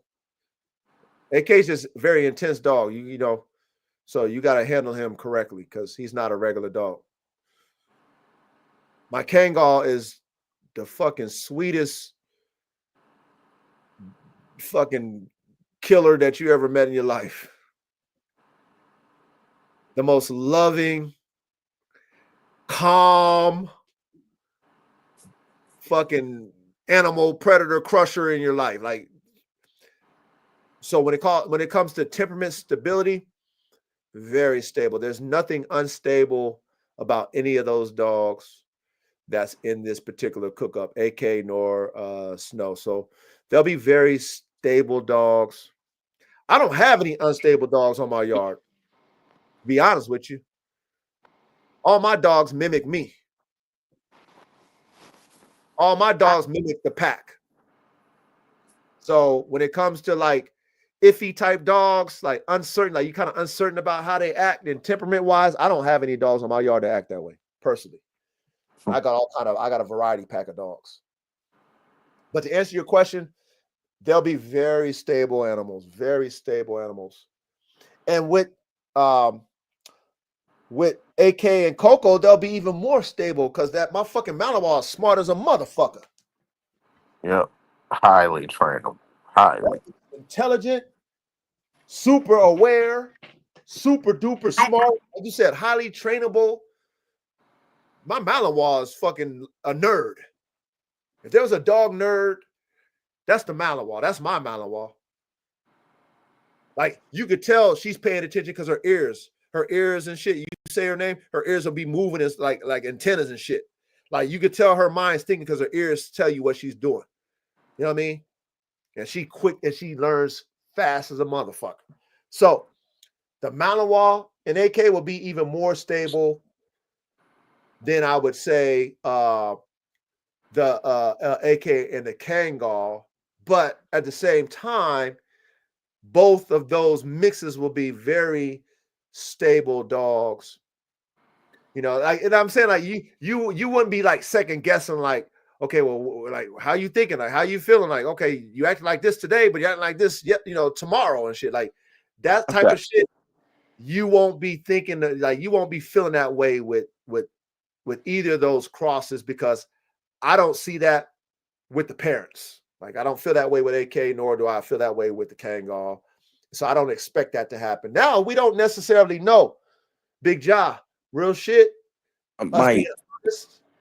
Go ahead, Randy. What do you say? Yeah, I might could add to this with the AK Kangal, whereas the Kangal is practically it could do its own thing and be with the livestock. It doesn't really need to be with the family like that. It can be, but it doesn't need to be because it's very responsible and stuff. Whereas the pit bull loves people, loves its family, loves its person, and it thrives on that. So, correct. Very independent is the Kangal. yeah, very independent. Very, very independent. So you're right. They can do either or when it comes to human interactions. They're very independent. I've noticed that about my Kangal because she's very chill. Like nothing bothers her in her environment, her pack. Nothing bothers her at all. It's just outside. Then that's when you see the goddamn beast. You'll see a beast out of that. You'll see the Kangal. If it's something outside of that environment, you're gonna see a killer. Yeah. You will see it. You know what I'm saying? You'll hear it first, though. Yeah, you want to hear it. But you know, the hunt, they with all that. They definitely with all that when it comes to defense. But you know, CDC, I still don't know because we still in the hypothesis stage. I don't know. I might have a dog that might be unstable. You know what I mean? So you know, but based off of my notes, what I can assess, I don't see that happening. I don't, even though it could. You know what I'm saying? It could happen that way. So I can't tell you for sure, but I can give you an educated guess that they will be stable. You know, an educated guess. But I'm excited about it.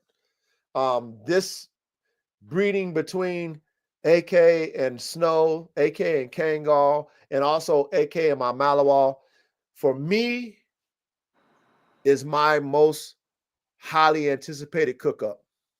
And I've had others before this, right? That I would say, I can't wait to do that one.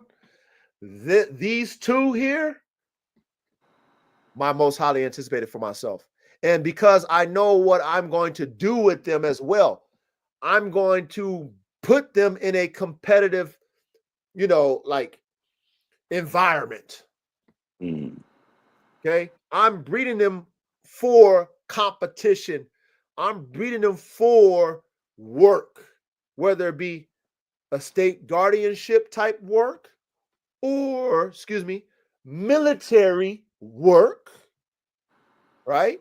Or sportsman type work. I'm breeding them for competition. So that really excites me.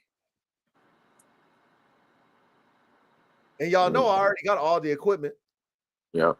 I'm just gonna put my nephew in there. I'm gonna get my nephew involved. You know what I'm saying? Coach ain't gonna get involved in that when it comes. I'm gonna get my nephew because he want to get involved in that. I'll let my nephew play that. You know what I mean? It's like me with the Formula One canines, right? Me, I'm the owner of the team. I'm the team principal of the team, and I'm the head engineer of the squad, right? But I don't have no driver. The drivers are the trainers. Okay. I'm gonna need me some drivers. Okay. Whoever buys my dogs and works them and trains that, they're gonna be the drivers, right? My nephew, he could be the driver, the trainer, want to do all that type of work with him and shit like that. But I already have enough hats and positions and where, you know what I mean? Like, that's me. I'm not a trainer. I can train them, but I don't have no desire to do that. Even though I'd like tell myself, like, coach, you're gonna have to do it, you do everything else. But honestly, you guys, I don't have the desire to do that type of training and stuff. I don't have the desire for that. I don't. Even though I bought all the equipment just in case I was going to do it, I don't. That's not me, man. My passion is what I told you: conditioning and making dogs. That's my passion. I'm very good at that. I love to do that. Nobody got to remind me to do it, force me to do it. I love that. But training dogs, I could do it, but I don't have a passion for it. And there's people who do. My nephew, I'm sure he would love to do it. You know what I mean? And some of you guys are might like to do it. Some of you guys are good at training. I consider that, like, for me, that would be like a driver. You know what I'm saying?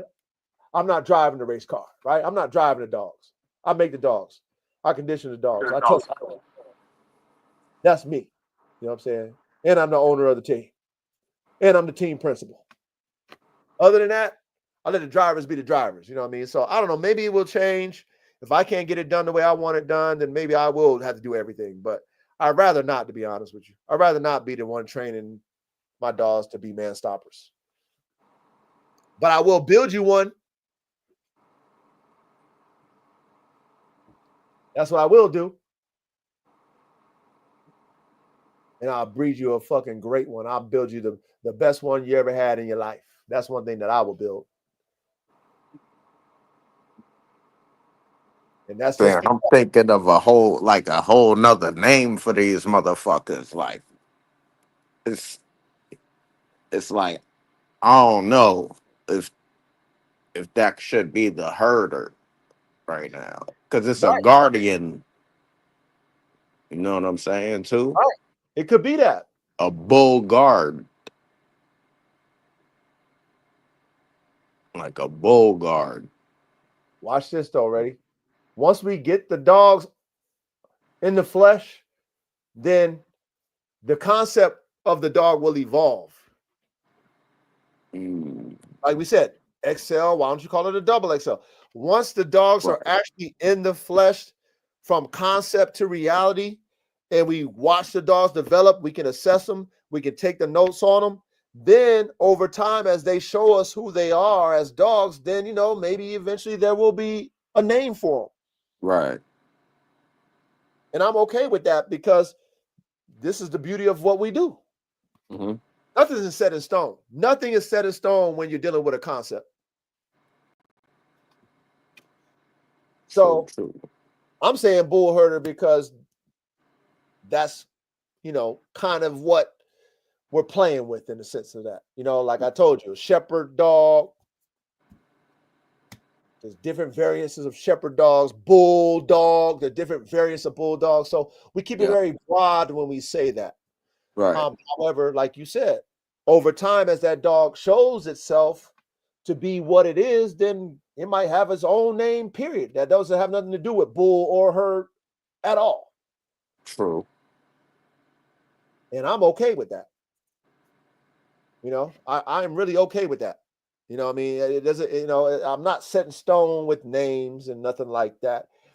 I'm excited about the fact that I can take a Kangal, which most people do not fucking have in their on their yard. Right. But the coach do. I can take my freak of nature, which I know nobody got on the yard unless they got it from me. And I can cook those together and make what I envision. I can be creative, you know, and make something that's mine. Facts. And test it. I live in an environment where I could let my dog go out there at night and do what she want to do. And he, you know what I mean? I could do that. I live in a place where there's all kind of predators. I could do that if I wanted to. You know, like Ben will say, I live up north. There's a lot of wolves. There's all kind of shit out here. I can go over there where the cats. I know some cats that got freaking 1,000 acres and shit like that. I got a dude up north in Oregon. Okay, he reached out to me. He got all kind of dogs and they hunt wolves, all that shit. He loved the concept of AK and a Kangal. He got Kangals. He got all kind of shit. But he see my vision with AK and the Kangal. He said he want one because he want to use it for what he use it for out there. Mm-hmm. He see the vision. He got Kangals, all kind of shit. Like I deal with dogmen who for real about their shit. They see the vision. They got dogs. They see the oh man, if my dog had this in it, what it could do, you know, like they see that with their own dogs. I got Kangals, but a Kangal with that dog, oh, imagine what that mix would be. Right.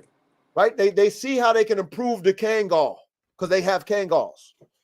That's they the hunt with them. inspiration right there. They're getting inspired by that. Correct. And that's how we should be as dog men, right? Dog women. We should be inspired by the possibilities of what we can do with our own vision on our own dogs. You know, it's like think outside the box to make the circle. Simple as that. Don't be afraid to do the shit. You like different breeds, cook it up. You like same breeds, cook it up. Do what you want to do. But if you want to create some shit, let's go back to how all these breeds are created. We already know how all these breeds that we love are created. They're created by mixing different breeds. Why can't we do the same thing? Are you afraid somebody gonna say you got mutts? Imagine if that played out for the creator of the Rottweiler, or the creator of the Doberman, or the creator of the German Shepherd, or the creator of all these different dogs that took multiple breeds to make them.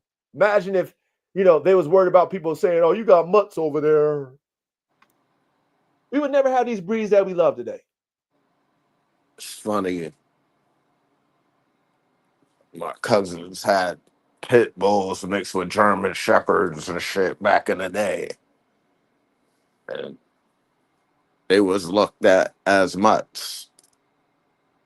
And them shits was mad athletic and can fight and do all that extra shit. But they was looked at as mutts. But now today they're bull herders. Now they bull herders. See, the thing is this, ready? You got to have a purpose for your cooks. Remember, you know, freestyling shit, you know, you're going to have mutts. But if them boys over there overseas, right, they into that shit, and they into those shepherds. They got them all. They got Dutch shepherds, all the shit. Yep. But see, imagine if you competing and you want an edge on your competition. You have a reason to mix a pit bull into your fucking Dutch shepherd. You got a reason to mix a pit bull into your German because you want to, outdo the competition. And if you slick and you know how to breed, you can hide it and they won't even know. Yeah. This is like I said, what we talk about, this is nothing new when you intertwine other breeds to get an edge in competition, and then you fucking outsmart and outwit your opponent because they think it's fucking regular dog purebred, but they didn't know that you was over there working in your lab for the past fucking 3, 5, 10 years. They don't know that. They see, oh, you all look like mine, but you don't know I added a motherfucking pit or I added this in there and that in there. You don't know that because you can't see it. You think it's just a regular fucking Malinois or German Shepherd. Exactly. But you wonder why I'm beating your ass. I'm not going to tell you why. That shit's been playing since been playing, y'all, especially when it comes to competition dogs. But over here in our lab, in our classroom, we talk about this real shit. We don't lie to each other about what we're doing. We're doing whatever it takes. Whatever it takes to make next level high performance type working dogs, we're going to do it. Period. And being that there's nothing new under the sun, we know whatever I got to do to make my dog better, whatever dog I got to mix in there, okay, to do it, I'm going to do it. I will do it. And if I want my phenotype to be right, then I'll go ahead and breed it back into the same phenotype I want it to look like. Simple shit. Shit ain't rocket science when you understand the mathematics.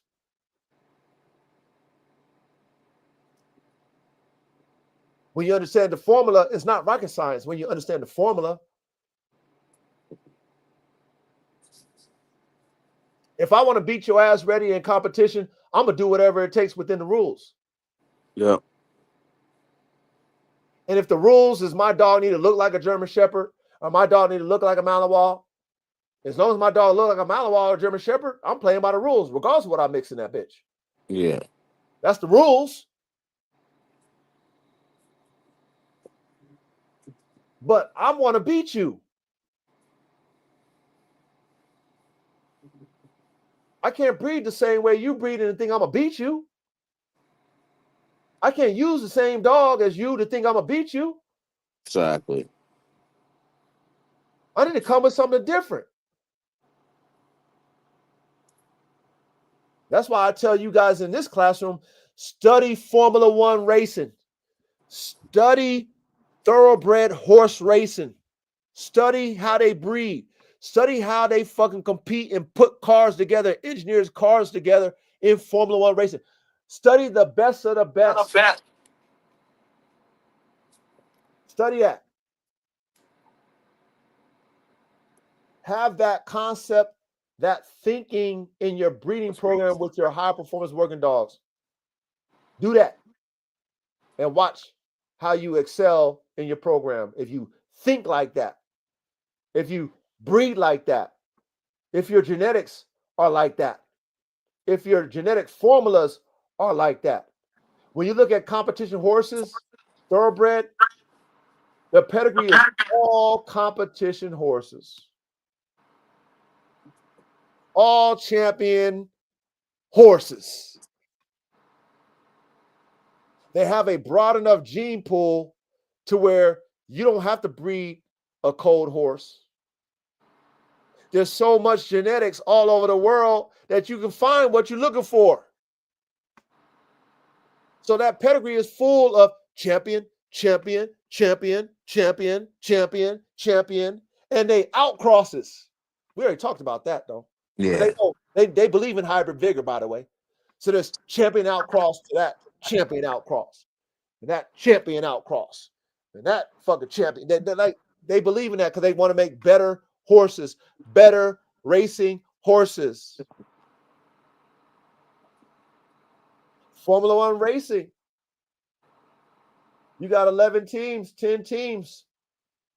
They got rules, but every car is different.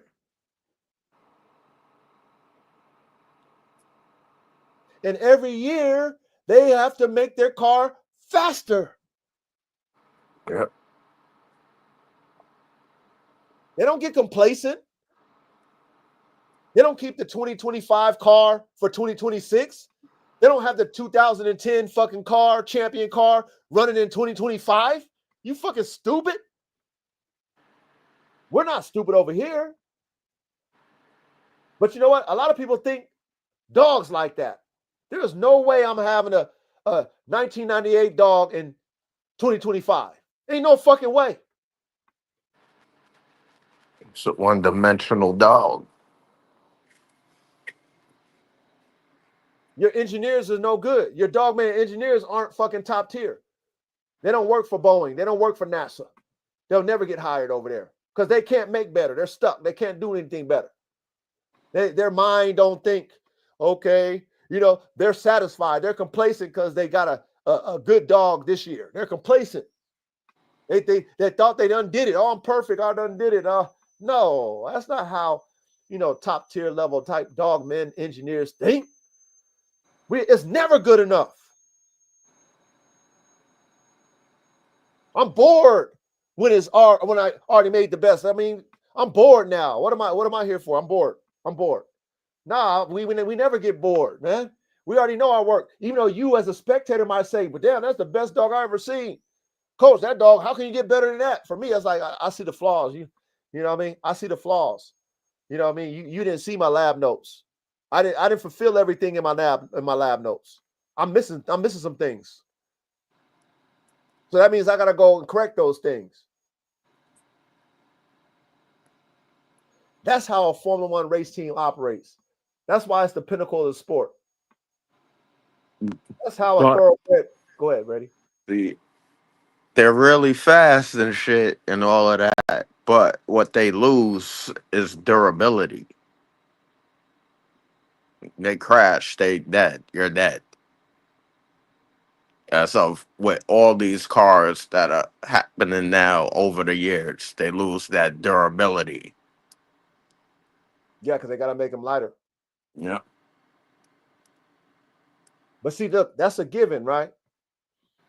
When you're competing, that's a given, right? There's gonna be some wins and losses and lessons learned in the competition. So, it's a give and take. But see, that's the art. That's what makes engineers what they are.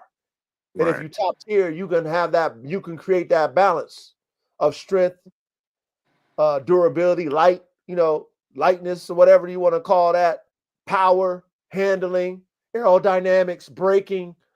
You know what I'm saying? Yeah. Engine efficiency. Ingenuity, Yeah. Your computer system setup, fuel management, all that shit plays. But they have to think about everything. And then you, as an engineer of that level of competition, you can never be complacent. You and your team is always pushing the limits. But guess what? You in the lab doing that. You in the lab drawing it up, and you out there in the facility, you testing it. And then you failing it, and then you breaking it back down, and you doing it over again. You fail, you break it back down, you do it over again. Boom, you finally got the concept car, you put it on the racetrack. Boom, you race, you win, boom. But guess what? Your opponent is doing because it's competition. They are studying you and they watching your tape. Yep. Then they take your technology, then they add it to their shit, and then they beat you with it. You know why? Because they already got their own shit, and they added your shit to their shit and made their shit better, and now they beating your shit with it because you complacent. They wasn't like, well, shit, our shit back in fucking 2012 was the shit. But here we are 2025 and shit, fuck. Our 2012 maybe we'll fucking beat them in 2012. Like our 2012 car is gonna beat their 2025 car. One day, they're not thinking like that. No, they studying everybody who's whooping their ass. They over there taking notes. Just like if we was playing football and we studying our opponent, we not believing that we can beat them just because. No, we scouting them motherfuckers. Oh, yeah. So we can beat them. If I'm an engineer and you got something better than me, I'm scouting you because I want what you got. I'm not scouting you just because I just want to see. If I was a fucking cheater, I'll pay your engineer. I'll pay one of your engineers off to give me your fucking your schematics. Yep. If I was a cheater. And trust me, I'm sure people have already done that in that league. Yep. Because they want to take shortcuts. They don't want to put the work in. You know, they don't got good engineers with great minds. They want to rush the process. You know, they want to do, you know, top tier shit with mediocre parts. How the fuck does that work? It doesn't. It doesn't work. Thank you. Ready? It doesn't work. How you going to compete at the highest level with fucking bullshit ass parts? Shit don't work. Sounds good. Or I can just make do with this shit. Sounds good. You're not competing at the highest level with bullshit ass fucking parts. You're not going to have the best dogs in the world with fucking bullshit ass genetics. It does not work, y'all. Do not shortcut your genetics. I stress this to you guys because I really live by it. I've already bought fake, fucked up, bullshit ass genetics, believing breeders who talk that shit, but ain't got the dogs to fucking prove it. They say it. They make you follow pedigrees that's fake, phony, baloney, and you get the dog, you cook with it. Their dogs are pieces of shit. Genetically. I've already had that happen. So I stress to you guys, okay, if you really want your level of your program to be at the highest, the top tier level, you have to buy the best genetics. You can't be cheap on genetics. Study. All you guys who's new, who don't got your program set up yet, study. We have the internet. Study every fucking dog man who got top tier working shit. Study them all. Watch them all. Take notes on their shit, they program. If they go willing to talk to you, ask them questions, take notes. And then based off of the ones that you feel that's got what you want, pay what they asking for them, dog. Don't negotiate. Don't do none of that shit. The motherfucker want 20 bands and you believe that's going to set you up and you done did your research and you got it, buy it. Pay for it. Because I guarantee you, if you believe in it and you did your research, you're going to get that money back and then some. I promise you, you will.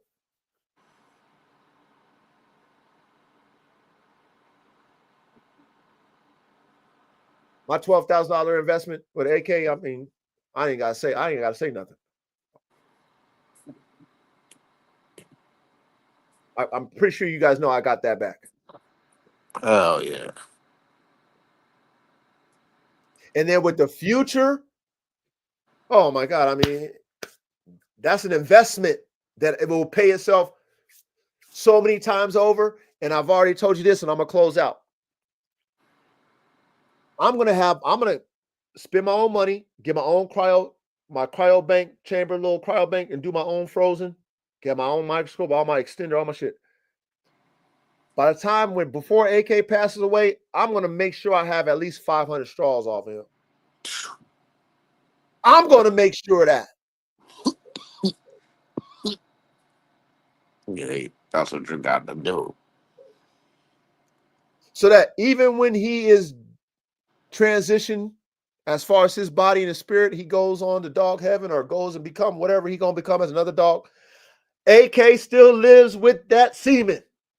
Yep. Whenever you want to cook up an AK for yourself or whatever, to do it. It's done. And if that formula, that AK formula, becomes valuable, because that's my goal to make it, I will always have that formula until I retire out of dogs. I can always tell any person, whether I'm in my 80s or 90s living, that, hey, you guys want an AK47 chopper Kangal? Oh yeah, I want one of those. Oh, coach, man, I want that F1. Well, shit, if you want me to cook that breeding, I might need I need a milli on that motherfucker. Right. You want the sauce, the formula? Oh, I got it right here. You want the F1 formula that you can keep, you can take it and you can carry it on and build you an AK-47 chopper line with it? I need a milli for that. And based off of the value, if it's worth that, oh, they're gonna pay for it. Trust me. Oh Because they yeah. know they're gonna get that back. They're gonna get it back. Got the F1 formula. All they gotta do is follow what I done did with it. They'll make that and then some.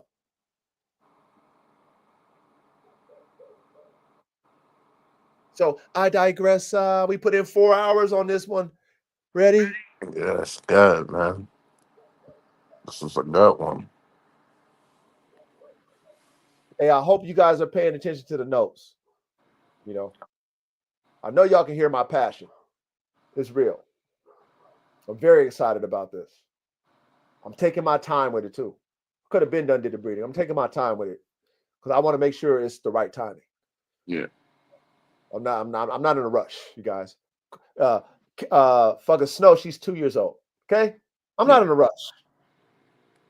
There's no rush. So I'm taking my time, but I'm very excited about it. I know it's going to produce something epic. I just don't necessarily know exactly what it's going to produce.